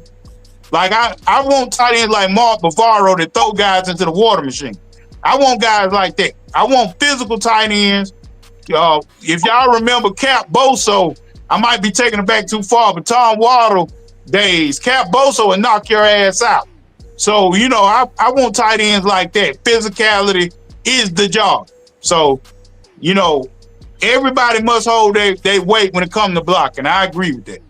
And Loveland, I painted the picture with Loveland as if he was some sort of like finesse wide receiver like Kelsey. That's nowhere near the truth, man. Once Loveland gets a chance to grow into his NFL body, he is more than capable as a blocker. Go watch the touchdown that Blake Corum had against Alabama in the Rose Bowl the year that Michigan won the national championship. It's Loveland making the seal block to allow Corum to make that run. Loveland's fantastic. He'll be able to do that just as well, too. Yeah. And we're going to get into this with CJ. We're going to get to the third person that had the third best press performance in Saturday's practices. It was Caleb Williams, CJ. And it says it's been a tough start to training camp for Caleb Williams and it started offense, but that's all by design. Just a few practices in the summer. It's by design.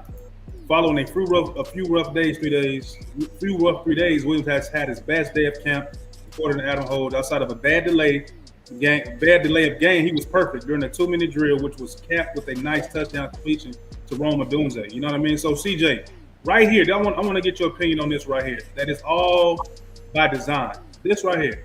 How much are you buying into that? Is it like, what's the part about the design part, but what's the part about him executing that I think I don't want people to get that, oh, it's by design and he's just so bad, or you know what I mean? See, which you can't read in too much of that. It's just all by design because he still has to execute the plays in practice, Exactly. This defense is going to make it hard for him, and that's what you need to do as an opposing defense. You got to make it hard for a quarterback. No matter what quarterback is on the opposite side of it, you got to make it hard for him. That goes for practice and that goes in games. Yeah, well said. And this is a nod to Allen right here. Somebody said, "What up, fellas? Any podcast that brings up Bosa and Waddle sounds like one for me." You got to thank Allen, the OG, for that, man. You know he's gonna bring all the nostalgia and everything, man. So just go ahead and hit that like button on YouTube for us, man, and we'll keep bringing the heat, man. So just before we get into this, Allen, man, it's been rough for him. So Allen, how much are you buying into it's all by design?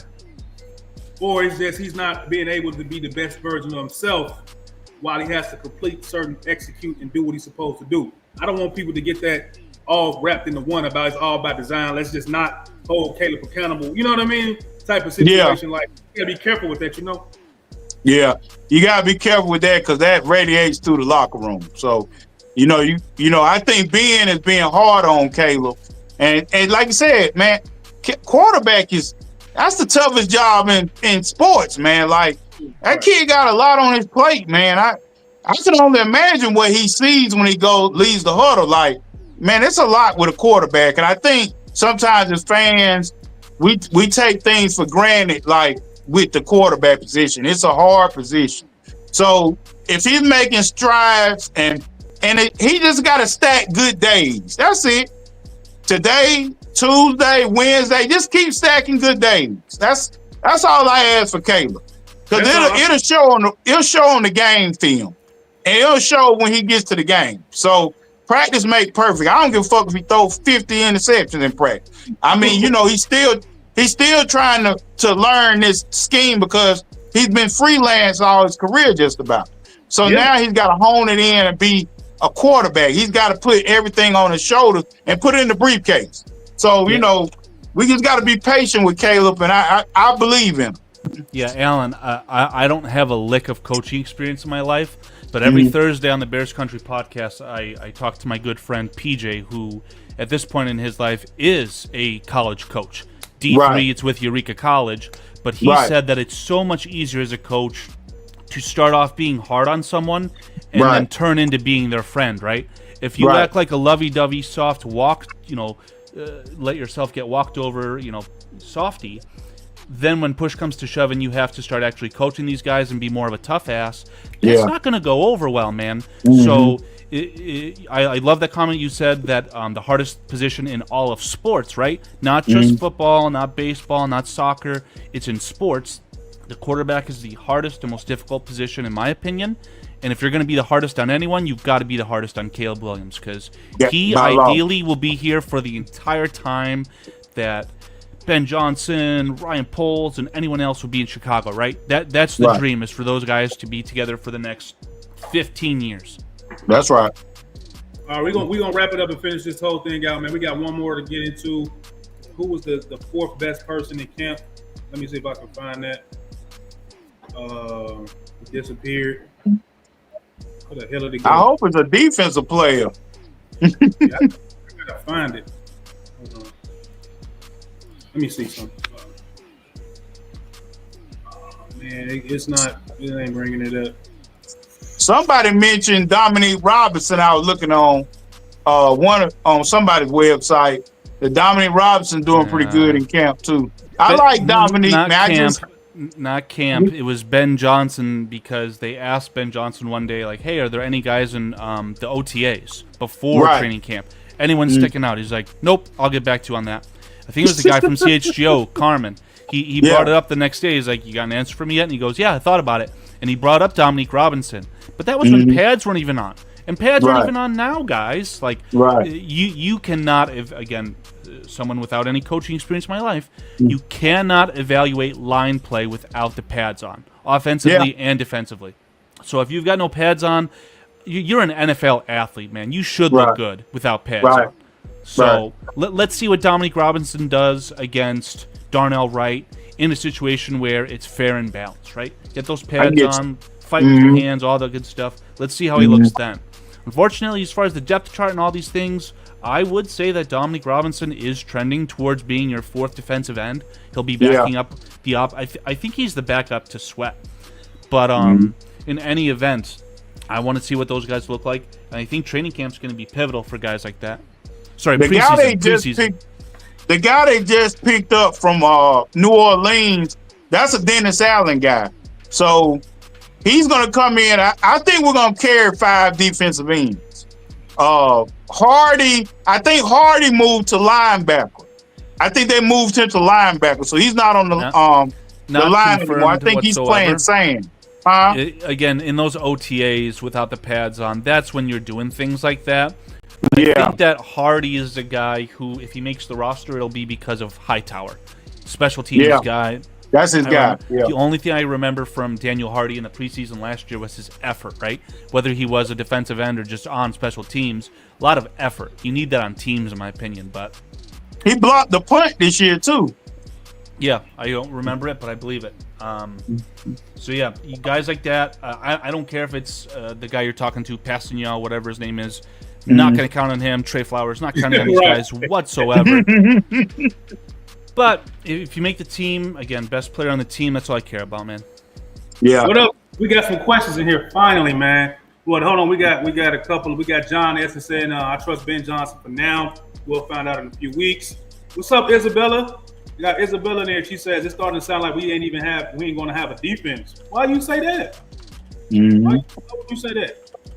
We got Joseph Archer saying, what's going on with Booker? That sounds like that's more of a Carl question. He probably know about what's going on with Austin Booker more than anybody.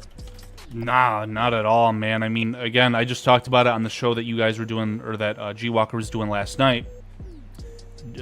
Austin Booker is a guy who's undersized, and now he's in a new scheme that requires, or I guess I'll say traditionally, Dennis Allen would like to have towers on the edge at your defensive end. That is not Austin Booker whatsoever. So if Austin Booker, again, can transform his body and get bigger, which everyone knew he needed to, that's why he fell so far in the draft last year, because he was undersized just in the general sense. If he can put on the weight and continue to have that extremely high motor, not a guy that I say he's going to be the edge opposite of Sweat, but we need this defensive line. We need every single guy, because I don't think that they have enough talent, specifically when it comes to stopping the run.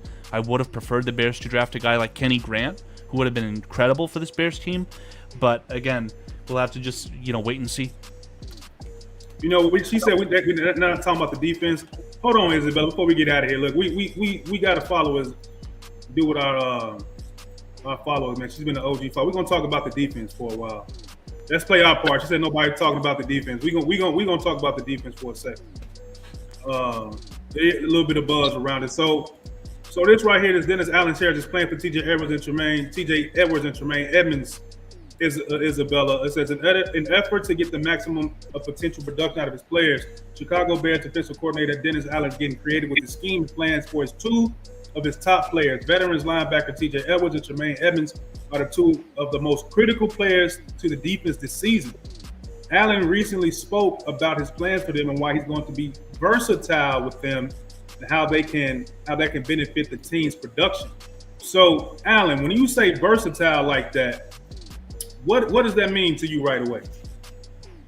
Well, the scheme versatility now, he's putting Edwards in the middle of the field, and where I think he belongs. Because Edwards, a lot of times, was getting flanked out.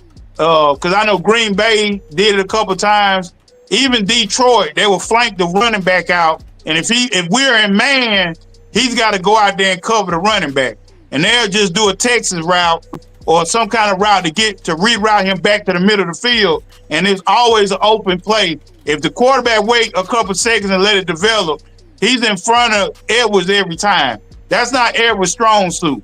Put Edwards inside the tackle box and then move Edmonds, which is a way better pass coverage linebacker. Put him in those spaces where he can guard the running back, and then that's a whole different thing. You can put a tight end out there. You can do pretty decent against that. So it's just like a scheme versatility or a scheme mirage of sort. So I think Dennis Allen did a good job of flip-flopping the responsibilities and putting Edmonds out there more on an athletic position where he can use his skills. Edmonds is an athlete. He's a great athlete, more than he is a linebacker. Edwards is a traditional snot bucket or snot, what we used to call back in the day, snot busters, them type of linebackers, man, thumpers. You know what I'm saying? So you need to have him inside the box. So that's what I like about the switch, man. It just gives us a lot of versatility against the run and the pass. More of a complete linebacker group. Yeah, we got a lot of comments coming from people, man. We got Leo right here saying, didn't Johnson prefer Williams over Swift at Detroit? I'm not sure about that, Carl, or anybody. Jamal Williams. Then he says, Noah. Then we got Shad on Sports from the South Side says Noah Sewell has traits and a higher ceiling, in my opinion.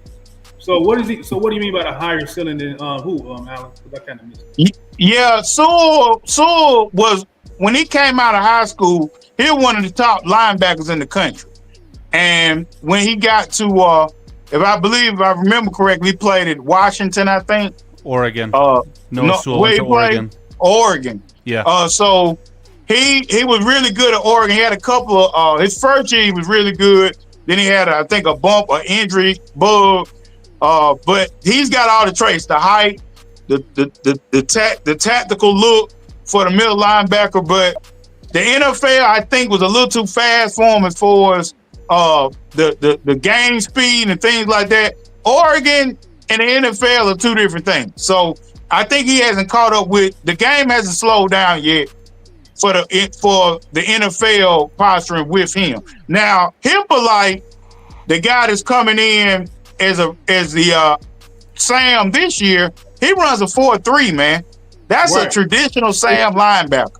So Sewell's gonna have to get his bones inside linebacker with Edwards. So if Edwards go down, I think Sewell will have a chance. Sewell's a very good inside the box run stuffer, and he's very instinctive.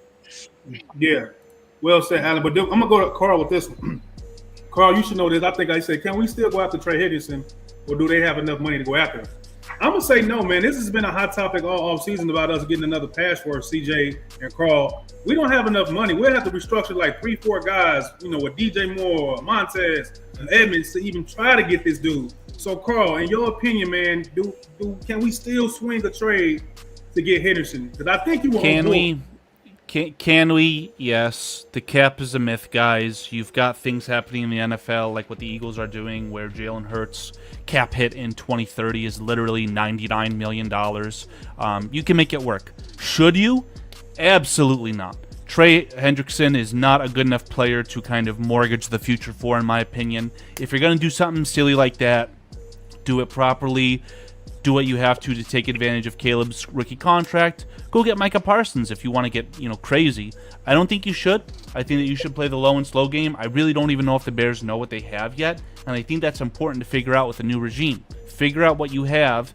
If you identify at the break, hey, we're 6-2, 6-1, like Alan said earlier, let's make a move to see if we can make a real run at this thing.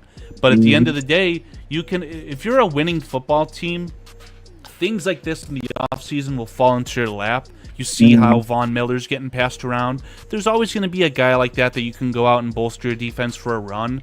But Trey Hendrickson, man, he's a very good player, and obviously he led the team, or I think he led the league in sacks. I don't consider him this insane elite player. So I don't know, man. I would hate for the Bears to do something stupid like that. Carl, he wins on at least 65-70% of his reps, 70% of his reps. His technique is flawless. Okay. I mean, that's what I like about Henderson. I'll take your word on it. And Dennis Allen, I think, was a part of the organization that drafted him in whatever it was, the 5th round. Yeah. So I know that he would fit well on the Bears and Dennis Allen's scheme. The problem is the guy's almost 30 years old, and he's going to want that number of $1 million per year. He's going to want $30 million at least per year. Really terrible situation with what happened with the Watt brother in Pittsburgh currently. He got so much guaranteed money at such an exorbitantly high rate. I mean, Trey Hendrickson has all the ammunition in the world to say, I should get the identical contract, or at least the guarantees. And that's really going to hamstring your football team because, like I said, you got situations where your entire secondary not under contract. Going to have to start relying on rookies to do starting jobs, and you're going to trade away draft picks to get Trey Hendrickson in the first place? I don't know if that's a good idea, man. I'm old country. Look, if that guy is gonna change the front, hell, cornerback, all they gotta do is be in position. I mean, you talking about a dog. I mean, this guy is a wrecking crew, and you put him with Sweat, and then with the scheme and moving guys around, man. Dennis Allen, one of the defensive coordinators, he'll have everybody off the line until the ball snap. Like, you don't know who the hell's gonna come anyway. So I mean, he's got one of those creative minds, man. I could only imagine how that defensive front. Sometimes, man, you just gotta go for it. So, like you say, I mean, we'll wait till later in the year. Maybe that price will go down a little bit. But hey, if Ryan Poles can pull this off, he can go down in history, man. Like, I feel like Hendrickson can take us to another height. Like, we need to go to the playoffs. He's a guy that's gonna make us contenders day one.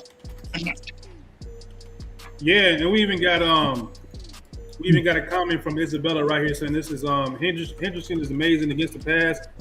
Can't stop a runner to save his life. Hey, we need you to get to the QB. That's what we need. We need a hunter. Guys, you will not believe this.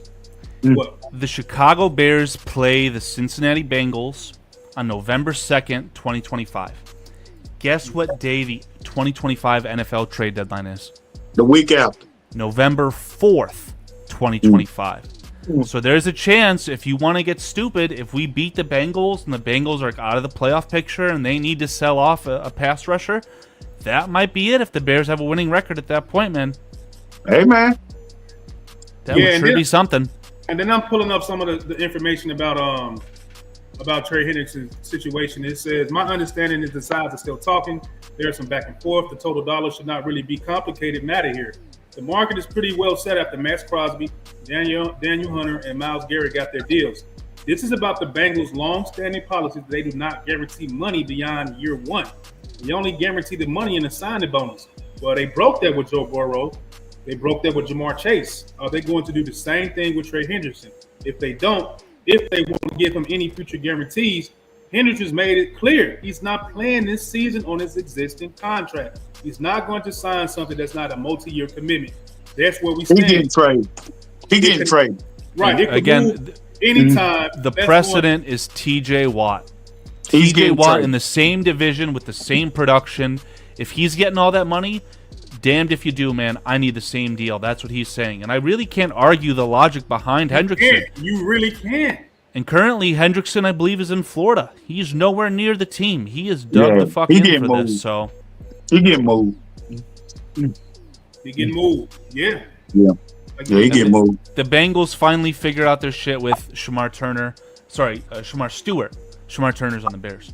Shamar Stewart finally got that first round contract done, so they have the replacement in house. I mean, it's very well possible he'll get moved. I'm telling you, yeah. So we got Joseph right here. Good comment about Joseph. He said, "What about the other guy in Dallas?"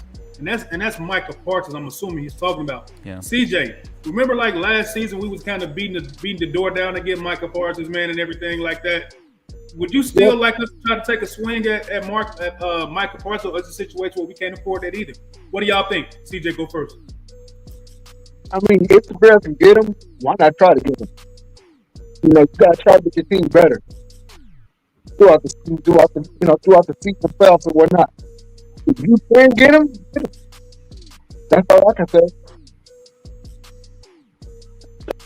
Go ahead, Carl. What do you think about Micah Parsons, man? I'm gonna bring up some stuff.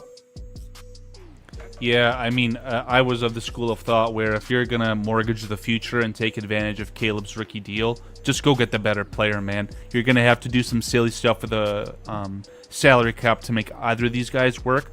I'd prefer to just have the better player if you're going to do something like that.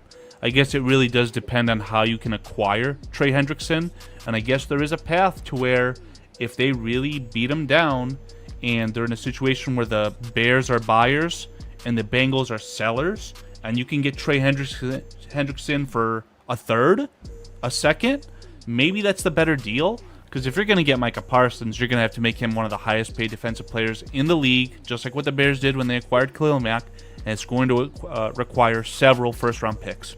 So I would prefer Parsons in a vacuum. I could see a logic-based argument to where Hendrickson's the better acquisition, but I'm not sure.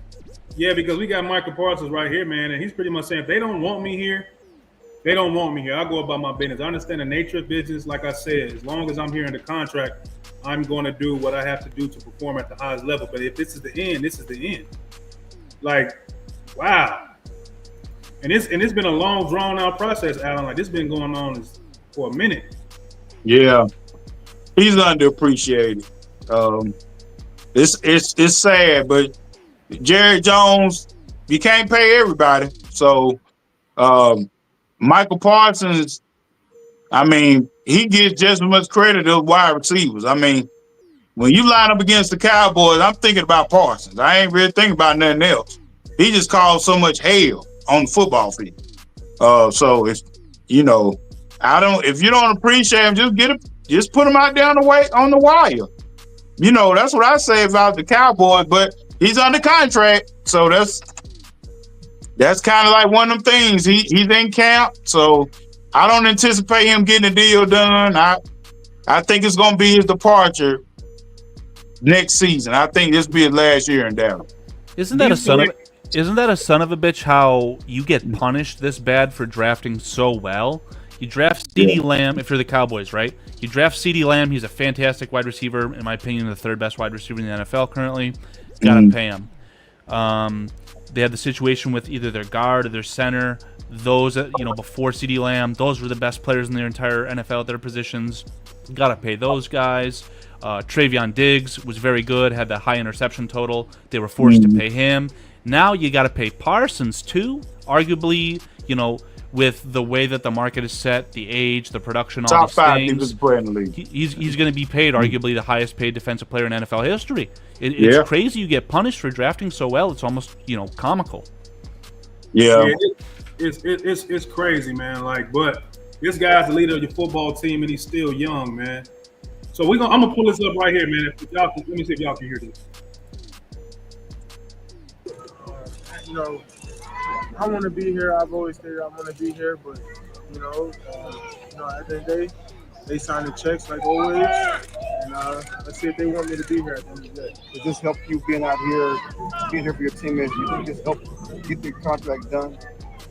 Nah, I think they got their own timeline on when they want to get things done. At any given time, they can get things done, so I don't think that helps. I just think I'm doing this for myself, for my teammates. Like I said, this isn't for Jerry, this isn't for Steven. This is for guys like Trey. This is to help guys like Donovan, Sam, guys who I know I can get better just by being here and being there for them. Are you getting frustrated? No, I'm not. You know what I mean? I've been pretty successful over my last course of these last couple of years. So, I'm going to just let God do his work. When do you anticipate doing more than what you've done today? When do you anticipate what you guys are with the contract? I mean, there's not really much movement, man. I want to be here. I've always said I want to be. What do you think about that? That's just unfortunate. You just pretty much said everything you needed to say right there, man. Yeah. Yeah, it sounds like a pro's pro, man. I mean, I would be very, very happy if the Bears acquire him just from a talent philosophy. I mean, this guy's excellent. Yeah, you can sell out for him. You can mortgage the phone. But I'm pretty sure we got some movable parts that we can get to get him. And he can fit any scheme just because of his talent. Like, he might not be 6'5", but he's 6'3", and plays 7 foot. He just, I would love to have him. The exciting part about Parsons for me is that he's one of those rare players to where his pass rush production is coming from multiple spots. Defensive end or rushing on the inside as a pseudo linebacker. Dennis Allen would be able to maximize that, in my opinion. It would be scary what he could do with him. Again, it's just, the risk versus reward. Are you going to give up several first-round picks to get a guy like this and pay him very handsomely? I don't think you can do that unless you're certain you're a good team. Yeah, I'd give him the Khalil Mack deal. He's getting 2 firsts. Yeah, I would do that. I would do that 10 times over. He's worth 2 firsts. But you just can't do that right now because, again, I'm predicting the Bears, as things stand currently, to be a 7-win team. If you're drafting in the top 10 yet again and you gave someone a top 10 pick, that would be terrible. Yeah, but if you get Michael Parsons, you're going to be 10-7 or 11-6. You sure as hell expect that, absolutely. Yeah, I expect playoffs with him. We ain't going to have the 10th pick. I can promise you that. Yeah, I just wouldn't make the deal today, right? But at the deadline, if you're walking in and you are, double 500, right? 4-2 or better, screw it. Go for it. See what happens. Yeah. But G. Walker, I think you're muted. I don't know if you're responding to someone in chat who had asked who's younger. Yeah. Parsons is younger. Parsons is actually still on his rookie contract. Trey Hendrickson is or is about to turn 30. Go and we got this, CJ. He said he's worth the Mac deal. I think Michael Parsons actually might be worth that based off his youth and his age. What do you think, C? I think definitely worth that. Do you think that he's worth the Mac deal, Carl? Like, man, what do you? That's a good. I don't know. Like, I do. I do think that he would be worth the deal. It's just that you can't let that explode on you, like I just said. I mean, you cannot make a move like that unless you already have proven that you're a winning football team. Because there's a chance right away you might not win games out of the gate. Everyone wants to say, oh, that Raiders game, that's going to be a walk in the park. Well, I predict this defense to not be the best at stopping the run. If you can't stop the run, you can't have your fantastic offense on the football field.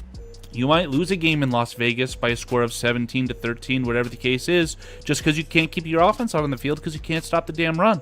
And Micah Parsons would sure help with that too, but you got to prove yourself first before you start, doing crazy things like that. That Arizona game, I still cringe. Why? Just thinking about that Arizona game. It's like I still see that number 6 running right now. Like, yeah, dude. Everyone wants to talk about how shit. unlikely that Hail Mary was, but that run at the end of the half was even more unlikely. Like, how the fuck do you let that happen? That Hail Mary killed our season. Like it killed. We were 4-2, about to be 5-2, and then we went from 5-2 to 5-11, 5-12. It just. Pretty sure that started the 10-game losing streak, whatever it was. Yeah, man. Yeah. I don't know. I don't think that was the true straw that broke your back. I think it was the Arizona game that did. But it allowed it to snowball because you had a terrible head coach. And I actually do think that Eberflus is a good defensive coordinator. I think he's going to do well for the Cowboys with Jack Sanborn. I predicted the Bears to lose to the Cowboys in that game. But as far as a head coach, he was just awful, man. Man, I miss Jackie Sanborn. Yeah, I wish that he was, one of our 2 linebackers with Edwards and Edmonds. We didn't pay him too much because I don't think that he's kind of worth the squeeze right now. And I do find it funny that he's kind of one of the camp standouts because I remember this happening last year. But again, I don't know. I think that he's going to be one of those cap casualty guys because you just can't pay everyone. There go your boy right there, Foster. But let me get into a couple of comments. He says, if Caleb is who we think he is, then you make that trade. I think you got to do it before you got to pay Caleb, man, because the price, yesterday's price is not today's price. Hell no. So forward and so forth. So if you're going to be looking to put something as far as a good pass rush behind Caleb on this defense, you got to do it soon. You got to do it soon. Like, it got to be somebody. Somebody's going to be available next year for us to get as a free agent on the defensive side of the ball, as far as maybe a pass rush, maybe. And the price is going to be high again. Like, even though it goes up every year, everybody got to get paid and their money goes up every year. The potential dollars for everybody goes up every single year. Ryan Poles has to find that missing piece on this defensive line as far as a pass rush so we can make sure when it's time to pay Caleb, we can pay Caleb or whoever's Rome and all them other guys, Dexter, all them guys. So it got to happen soon, man. It got to happen soon. What's up, Foster? Happy Sunday, Foster, man. But if you guys don't have anything else, I think I went through all the content that we had early, but we had so many good comments.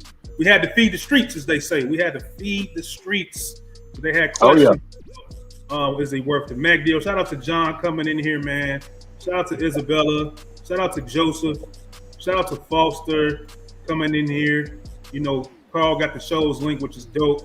Agree with Carl. We got some good comments. John said he agreed with you, Alan, about the whole snot knock on TJ Edwards, man. We had Shad on the south side coming through here. And I didn't even get to this question. He says, this comment right here, it says, Dexter Turner will get snaps at defensive end, especially since Garrett has some left in the tank.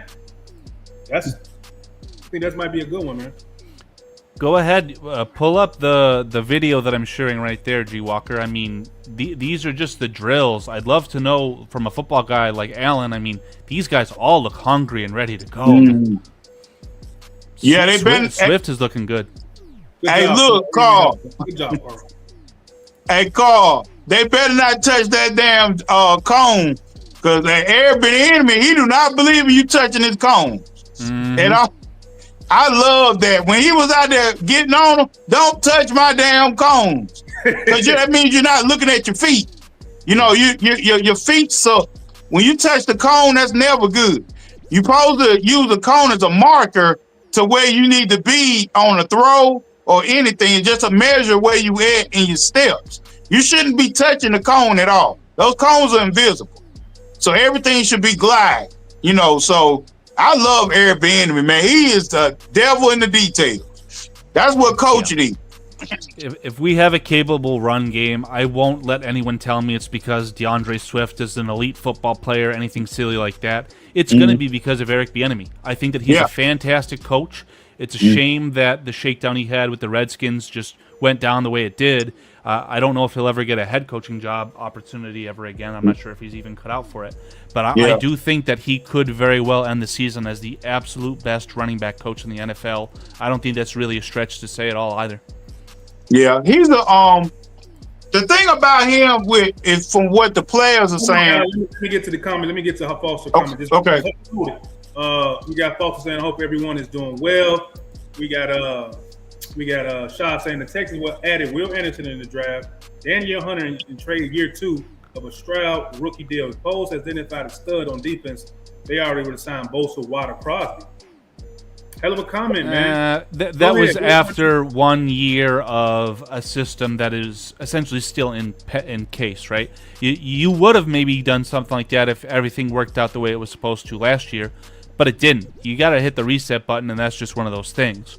So I think that if everything works out again the way that it's supposed to this year, maybe not a playoff team, but if you can show promise, I think the Bears going into 2026 will throw caution into the wayside and actually, essentially go for it. G Walker, I do have another video that's just highlights if you want to throw that up. I'm sure you've kind of played his videos. We collabing right now, big dog. It's nothing. Let's get to it. It's just a cut up of all the highlights that the Bears have released on Twitter up to this point, but just something to watch. Yeah.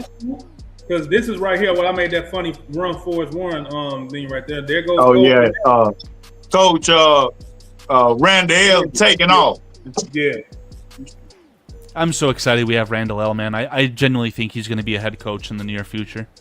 Oh yeah, he definitely will. Oh, look at getting to it, man. And this is what you want to see, man. Guys, look, Cole. Is that Cole? Yeah, Cole. And people. Cole look like getting slimmed down some too. They disrespected Cole so much, Cole Kmet so much in this offseason. The fans, I couldn't believe it, Carl. Like, I couldn't believe it, man. Where do you stand on Cole Kmet? I believed in Cole Kmet so much that I've told you guys that I dislike the Bears drafting a tight end out of my college football team that I like. So it's just crazy. I really like Cole Kmet, but every single passing day, I agree with the Loveland pick more and more. I do think that having 2 tight ends is a lot better than having just one. So. Yeah, then we got a comment. Hold on, let me see if I can get this out. Let me see. Let me go back to this. Nope, let me go back. You got to add it back, Carl. Yeah, JP Richardson, man, he got some hands, yo. They said, and then we got Isabella with a comment right here. She says, trade away either Edmonds or Edwards and get Hendricks. Start Noah in the vacant linebacker position. No, I mean, I would say that Noah Sewell at this point in his NFL career is the definition of a jag, just another guy. Give Ruben Hippolyte a shot if you're going to spend a 4th-round pick on him. I know that's equal value to Noah Sewell, but just let Noah Sewell continue to do his job on special teams and let him walk whenever his rookie deal expires. And roll with the guy who was drafted by essentially Dennis Allen in a scheme because he envisioned him for it. Noah Sewell, I don't really think that he has a future as far as a linebacker for the Chicago Bears, man. Yeah. He's starting to get washed out. I know we use that term in college when some guys come in good, but they get washed out. Yeah. I think that's kind of like what's happening to Noah Sewell. We got Foster saying J.P. Richardson is this year's Sanborn. And maybe so. The Bears have this long, it's not long, right? But it's a couple years in a row up to this point where a UDFA becomes a guy. It's been Tyson Bagent. It's been Jack Sanborn. I think that the Bears will continue that. I just don't know who it's going to be. I don't know if I want J.P. Richardson to be one of those guys because I predict the Bears to only carry 5 wide receivers. But you do need a punt returner, and you hope that punt returner can be more than just that. Like, I hate the old guy that we brought in from the Bengals. I think his name is Trent Taylor, where all he could do is just go back, fair catch, and catch a punt, and that's all he could do, right? That's a wasted roster spot. I think it's going to be a guy like Devin Duvernay who takes those role on. But if J.P. Richardson can prove to have, some value as far as a wide receiver, let him also be your punt returner. If he's good at the job, then he makes the team. Otherwise, he'll probably end up on the practice squad. But either way, not too worried about that. If it's even, you go with the young guy. Absolutely. If it's even, you go with the young guy because, Duvernay, I actually liked him with the Jacksonville. Jacksonville did a good job with him as far as scheming with him. He's also a good offensive piece too. We can carry 6. But I think Ian Wheeler is gonna make the roster this year too.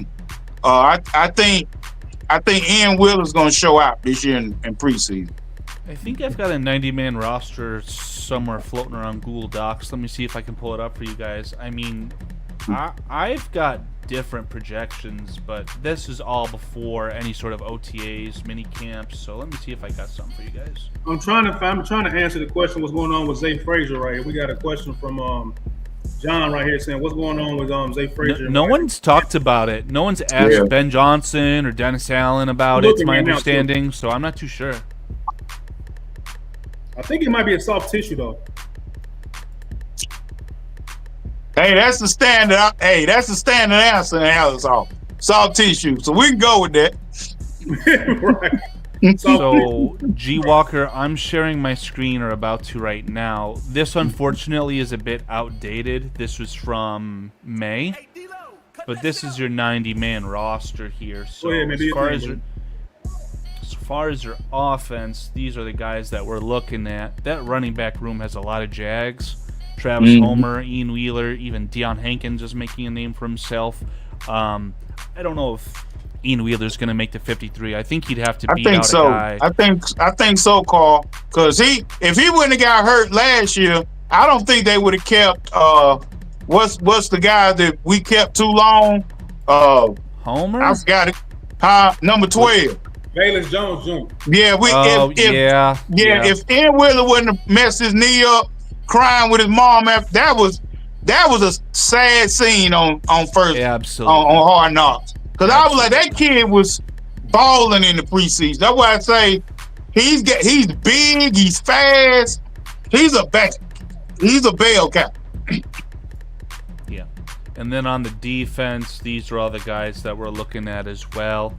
Again, a bit outdated. I don't think Sean Wade's with us anymore. Nasham Wright definitely is. He needs to be on this side, of course. I think we still have McLeod, who's we still got McLeod. McLeod is from the Giants, but we brought in Flowers, things like that. So this is not perfect, I apologize, but kind of just a general idea. I have a prediction that I made right here. I was saying they would keep 6 linebackers because I only had them keeping 3 tight ends. So I think that's going to be one of the battles because you need kind of those bigger, stronger guys that are still athletic enough to play on teams. So I think that's where that's going to be a kind of a conundrum as far as building the roster.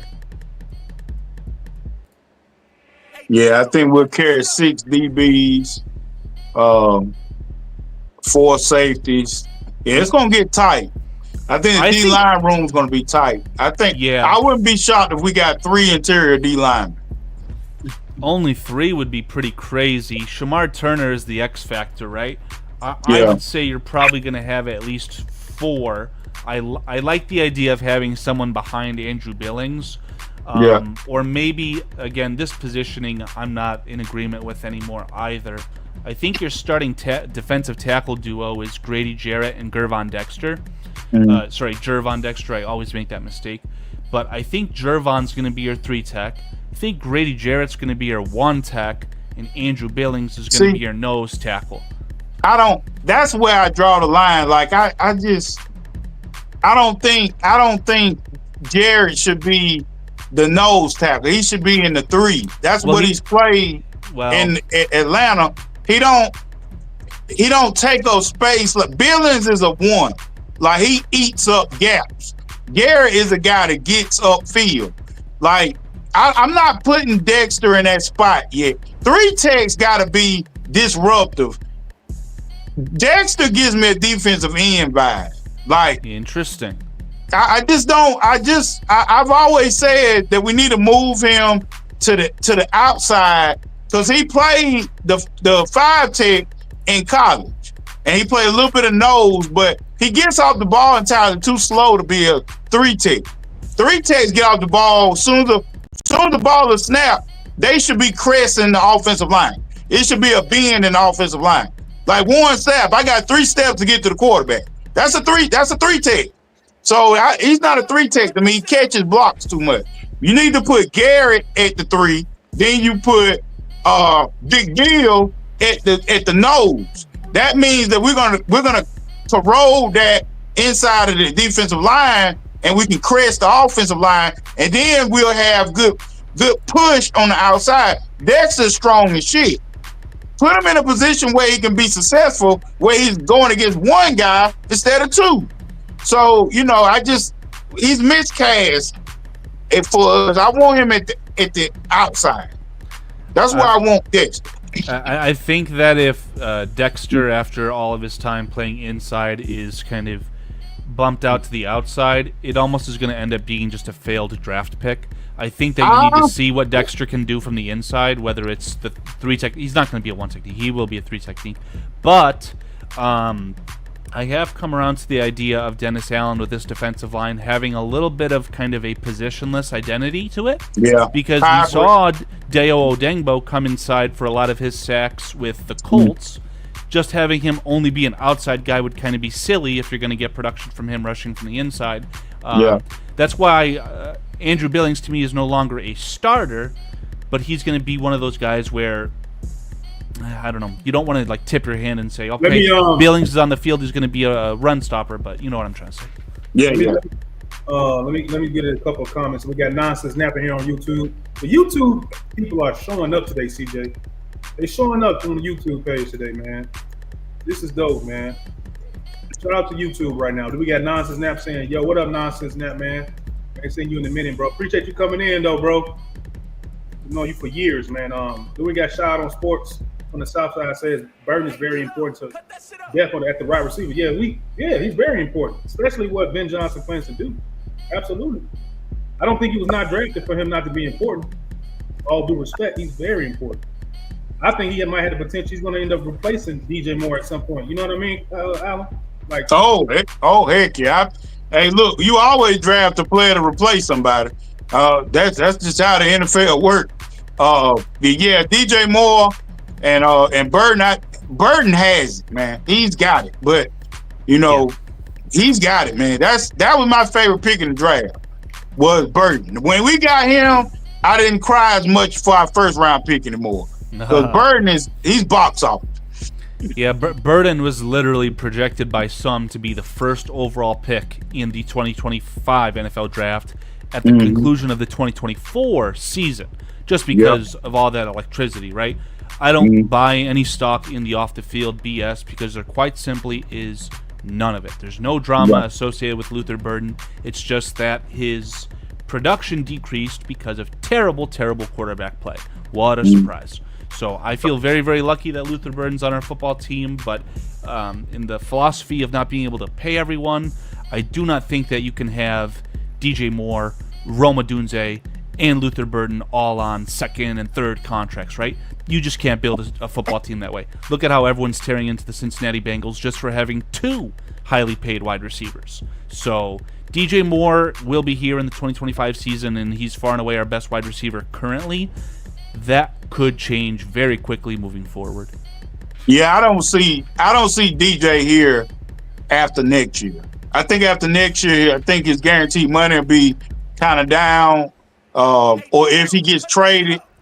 But if Burton comes in the way I think so, he's gonna push DJ off the roster. Yeah, let me phrase it for you guys this way. If Luther Burden proves to be worth the draft pick and proves and verifies himself to be a starting wide receiver in the NFL, I already feel like Rome Odunze has done that, but especially if Rome Odunze continues to elevate, would you guys be comfortable trading away DJ Moore to the Bills for high draft capital? Because the Bills are in a situation where they really don't have any good wide receivers, and they obviously will be trying to win a Super Bowl this year. Yeah, I would. I think it's a very... If everything's equal next season, if Burton comes in and does the job, everything's equal. Yeah, we can get some value for that contract. I'm saying at the deadline this year in 2025, like straight up a first round pick. No, I don't think DJ is going to get a first round pick in the open market. I think not at this stage. I think his value will drop to a 2 or a 3. Hold on. Who mic is? You said somebody turned down their mic. Is that my mic, John? Let us know who mic you talking about. Alan sounds louder to G Walker to me, but I don't know if you're talking about me, Carl. I apologize if it's me. I can definitely turn my mic down. I don't know who it is. But we got Nonsense Napping here saying the Bears have a sound team, nothing flashy, just overall good players. He said, you think this year might be the team, still need the edge help, but we're solid, no barring injuries. Yeah, we still need edge help. We talked about that a lot.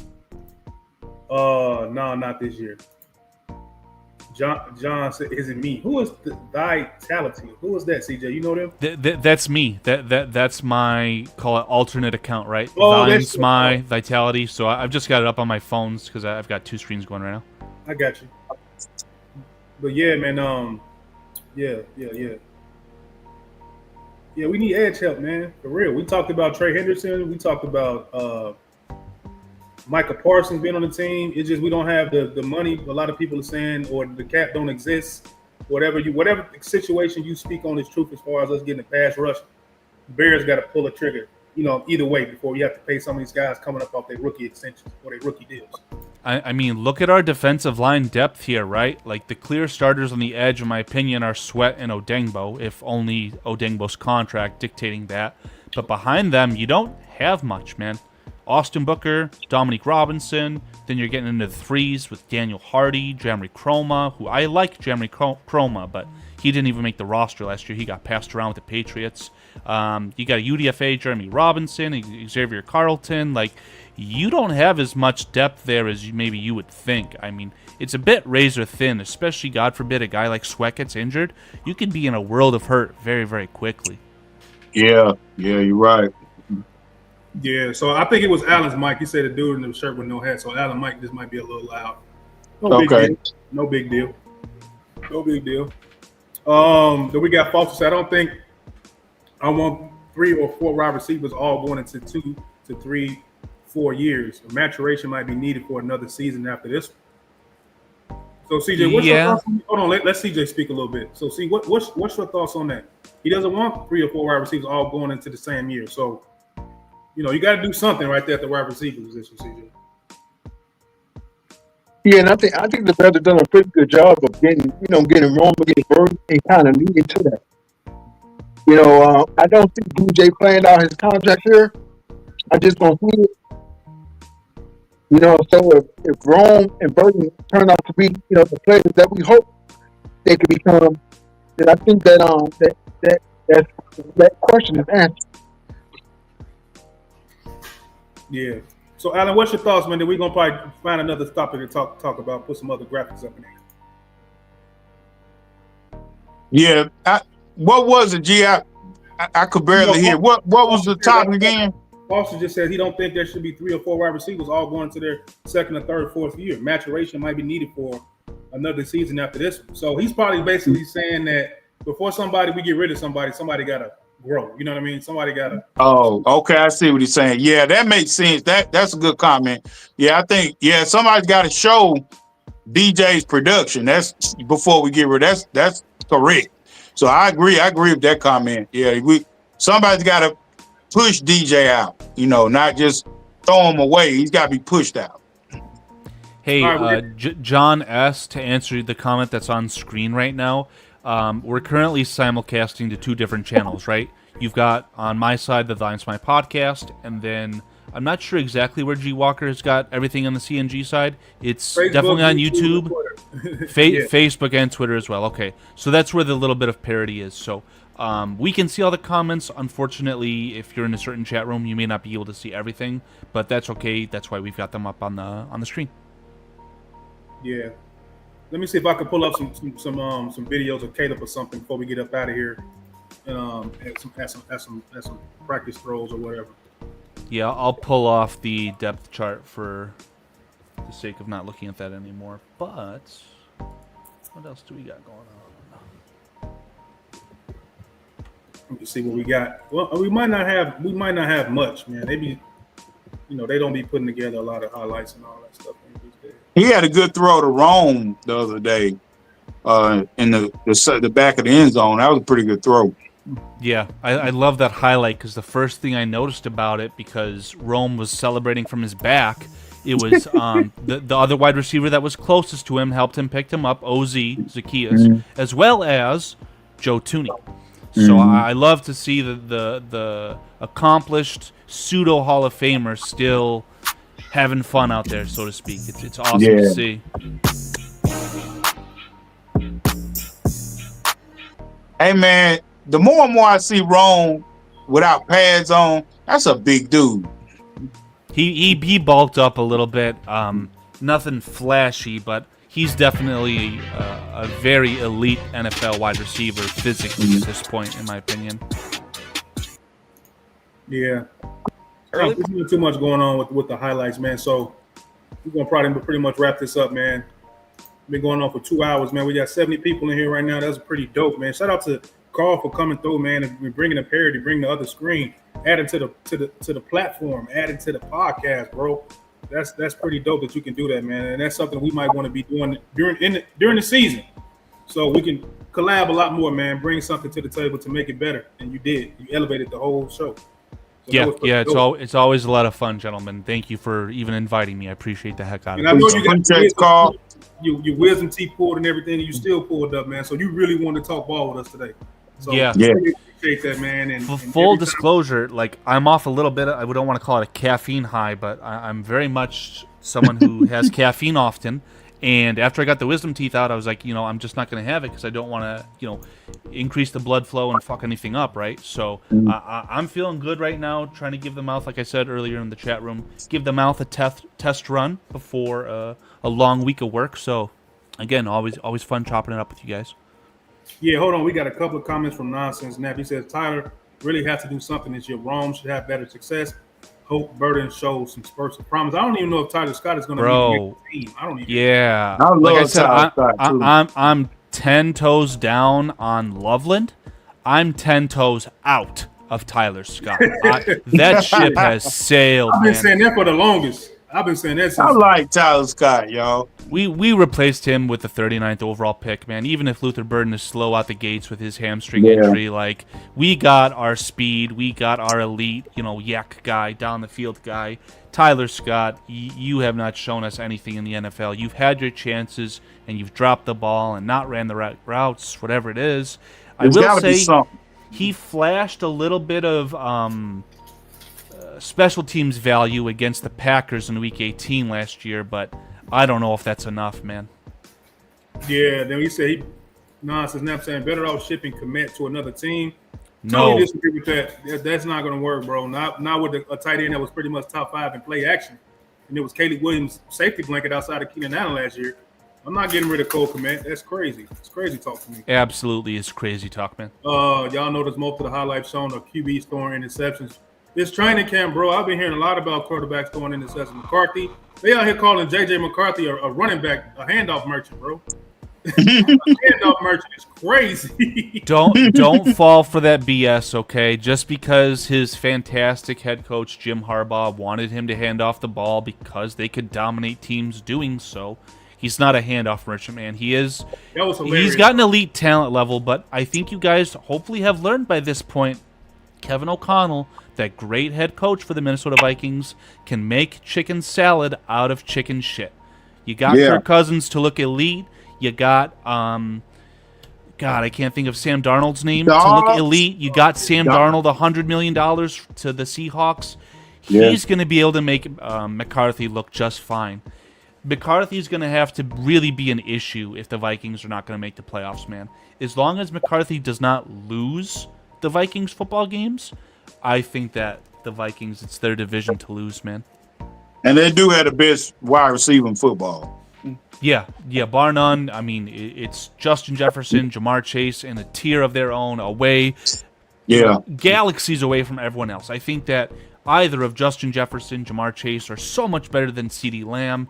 Then it's kind of your elite wide receivers and everyone else. But Justin Jefferson can make anyone look good. And Jordan Addison, not a bad wide receiver either. Yeah, he's a Chicago Bears killer. Yes. Yeah. Don't backside sleep on those Vikings, man. Yeah, backside he destroys you, because you could take away Jefferson, but the Addison literally that's what the Bears did. They took away Jefferson and it gave Jordan Addison the best game of his career, man. It's like poison. Pick your poison, bro. It sucks. We got Nonsense Nap saying that's why you ship them, trade guy, you get the option for solid draft pick. But hey, I agree with y'all. 2 good tight ends are good for the Bears. Yeah, man. Like, what are you gonna get for Cole Kmet? Anyone who talks to the Bears about Cole Kmet is gonna have you by the balls and tell you, we know you just drafted a tight end at 10th. We'll give you a 5th for Cole Kmet. Would you take that? At best, Fuck that. Right. Fuck that. At best, it'd be a 5th. Right. Yeah. I ain't doing that. Especially to my quarterback. Oh, you throw the ball to him too. Two tall tight ends in the end zone. You got to be crazy. Yeah. I'll let him walk and get a compensatory pick before I give him for 5. Or just get your value out of the contract. He's on a good enough contract. He's getting paid handsomely, but it's not a backbreaker. I think I just saw that the Cowboys gave Ferguson 52 over 4 years, $12 million annual. Like, that's just your average tight end, man. He's on a good salary. And he says, I don't know, man. Dallas and Cardinals offense might change the wide receiver conversation this year. Okay. Yeah, it could. Arizona South. You could get a solid 4th for Cole Kmet. Man, it's not. That's not solid at all. No. If you can engineer that during the draft, like what the Bears did, because we learned that if there's a situation where a very highly, publicized quarterback falls to day 3, then that having, one of the first 3, 4, 5 picks and the start of day 3 is good, but you don't want to flip Cole Kmet for that, man. That's not good enough. I agree. So, great show, man. Great show by everybody that pulled up. Nonsense Nap. We got John. Who else did we have? We had Shad on the south side pulled up. Foster pulled up. Vela pulled up. We had a gang of people in here, man. Just coming in, making the show great, along with Carl coming in, sharing the screens and everything. John S. Like, this was a good show, man. So, Carl, with that being said, man, just tell everybody where they can find you at, man, so they can see some of that good stuff you got going on. Oh, man. I mean, it's the Thines My podcast on Twitter and YouTube primarily. I produce the show on Bears Country Podcast every Thursday with Mr. Foster Covers, the great PJ, the voice of reason, and of course, I call him Danny Scantini, Dan Shortino. Great bunch of guys if you want a more laid-back, fun time while we still talk about the Bears. Join us every Thursday about 8 o'clock Central Standard Time. Hopefully during the season I'll be doing a lot more collabs with you guys, of course, and then Bearski Film. There's a chance I'll be doing a Tuesday show and kind of just talking about the NFL in a general sense outside of this. It'll still be through the scope of the Bears, unfortunately, but talking about more than just the Bears over on Bearski Film. And then, of course, Adam Mason. I don't know what I'll be doing with him, but we've done a lot of live shows in the past, and I'm sure you'll be able to find me over there as well. So, all right. So just get our final thoughts real quick, Alan, man. What's your final thoughts before we get out of here, man? Well, I'm just waiting for Tuesday. I know they're going to practice Monday, but I'm just ready for Tuesday, man, when the guys put the pads on, man. That's when I know football is here, man. So I'm just waiting for Tuesday. You know, I'm just ready for my guys to really compete and test the mettle of our team. Because when the pads come on, man, there ain't no more running. So, you know, I'm just waiting for our guys, man. I can't wait, man. Bear down, and I appreciate everything. Appreciate Carl. Appreciate my guy CJ and G Walker, man. I feel like we had a good show, and everybody in the comments, man, y'all really make the show. So I really appreciate everybody there. Yeah, the viewers are always awesome. Gentlemen, I just don't want anyone to forget, we got a football game this Thursday. Hall of Fame game this Thursday. It's going to be, I'm really craving myself some football, whether it's preseason, whatever the case is. Anything. Yeah, I'll watch fourth stringers take handoffs, whatever I got to do. Give me some football, man. Jesus. So, CJ, what's your final thoughts real quick, man? And I'm going to finish it off and read the last of these comments.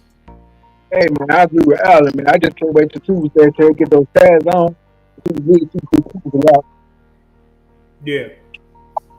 Yeah, man. G Walker here, man. And I'm going to just read some of these comments. We got Nonsense Nap saying, good points to everybody. Foster says, thank you, everyone. Nonsense Nap saying, I'm glad I tuned in. You fellas keep doing the damn thing.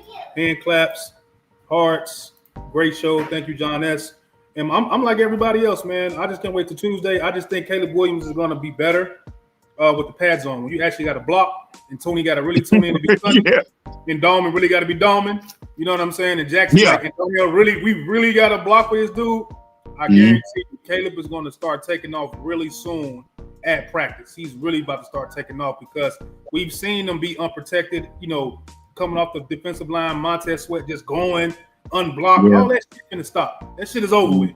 It's about to be real speed, real bullets, going crazy for the rest of the time being, man. So we're gonna see Caleb making some guys look real silly coming a couple more days on that defensive side of that ball, bro. So when it's lights, camera, action, and Caleb showing he can be clutch, yeah, he's gonna be getting tackled. Guys got pads on. It's a different ball game. So with that being said, man, I'm with G Walker. This is CJ. This is Alan. This is Carl from the Time Smart Podcast. And shout out to his guys on Bears Country Podcast. Awesome, all them dudes over there, man. And that's it, man. We up out of here, man. God bless y'all. Make sure y'all follow everybody, Facebook, YouTube, Twitter. And we will probably be doing another one of these in a couple of days, man. But they're going to get shorter and shorter because training camp has started. And I will be at Family Fest in a couple more days. So peace out. Peace. Fuck the Packers. Fuck the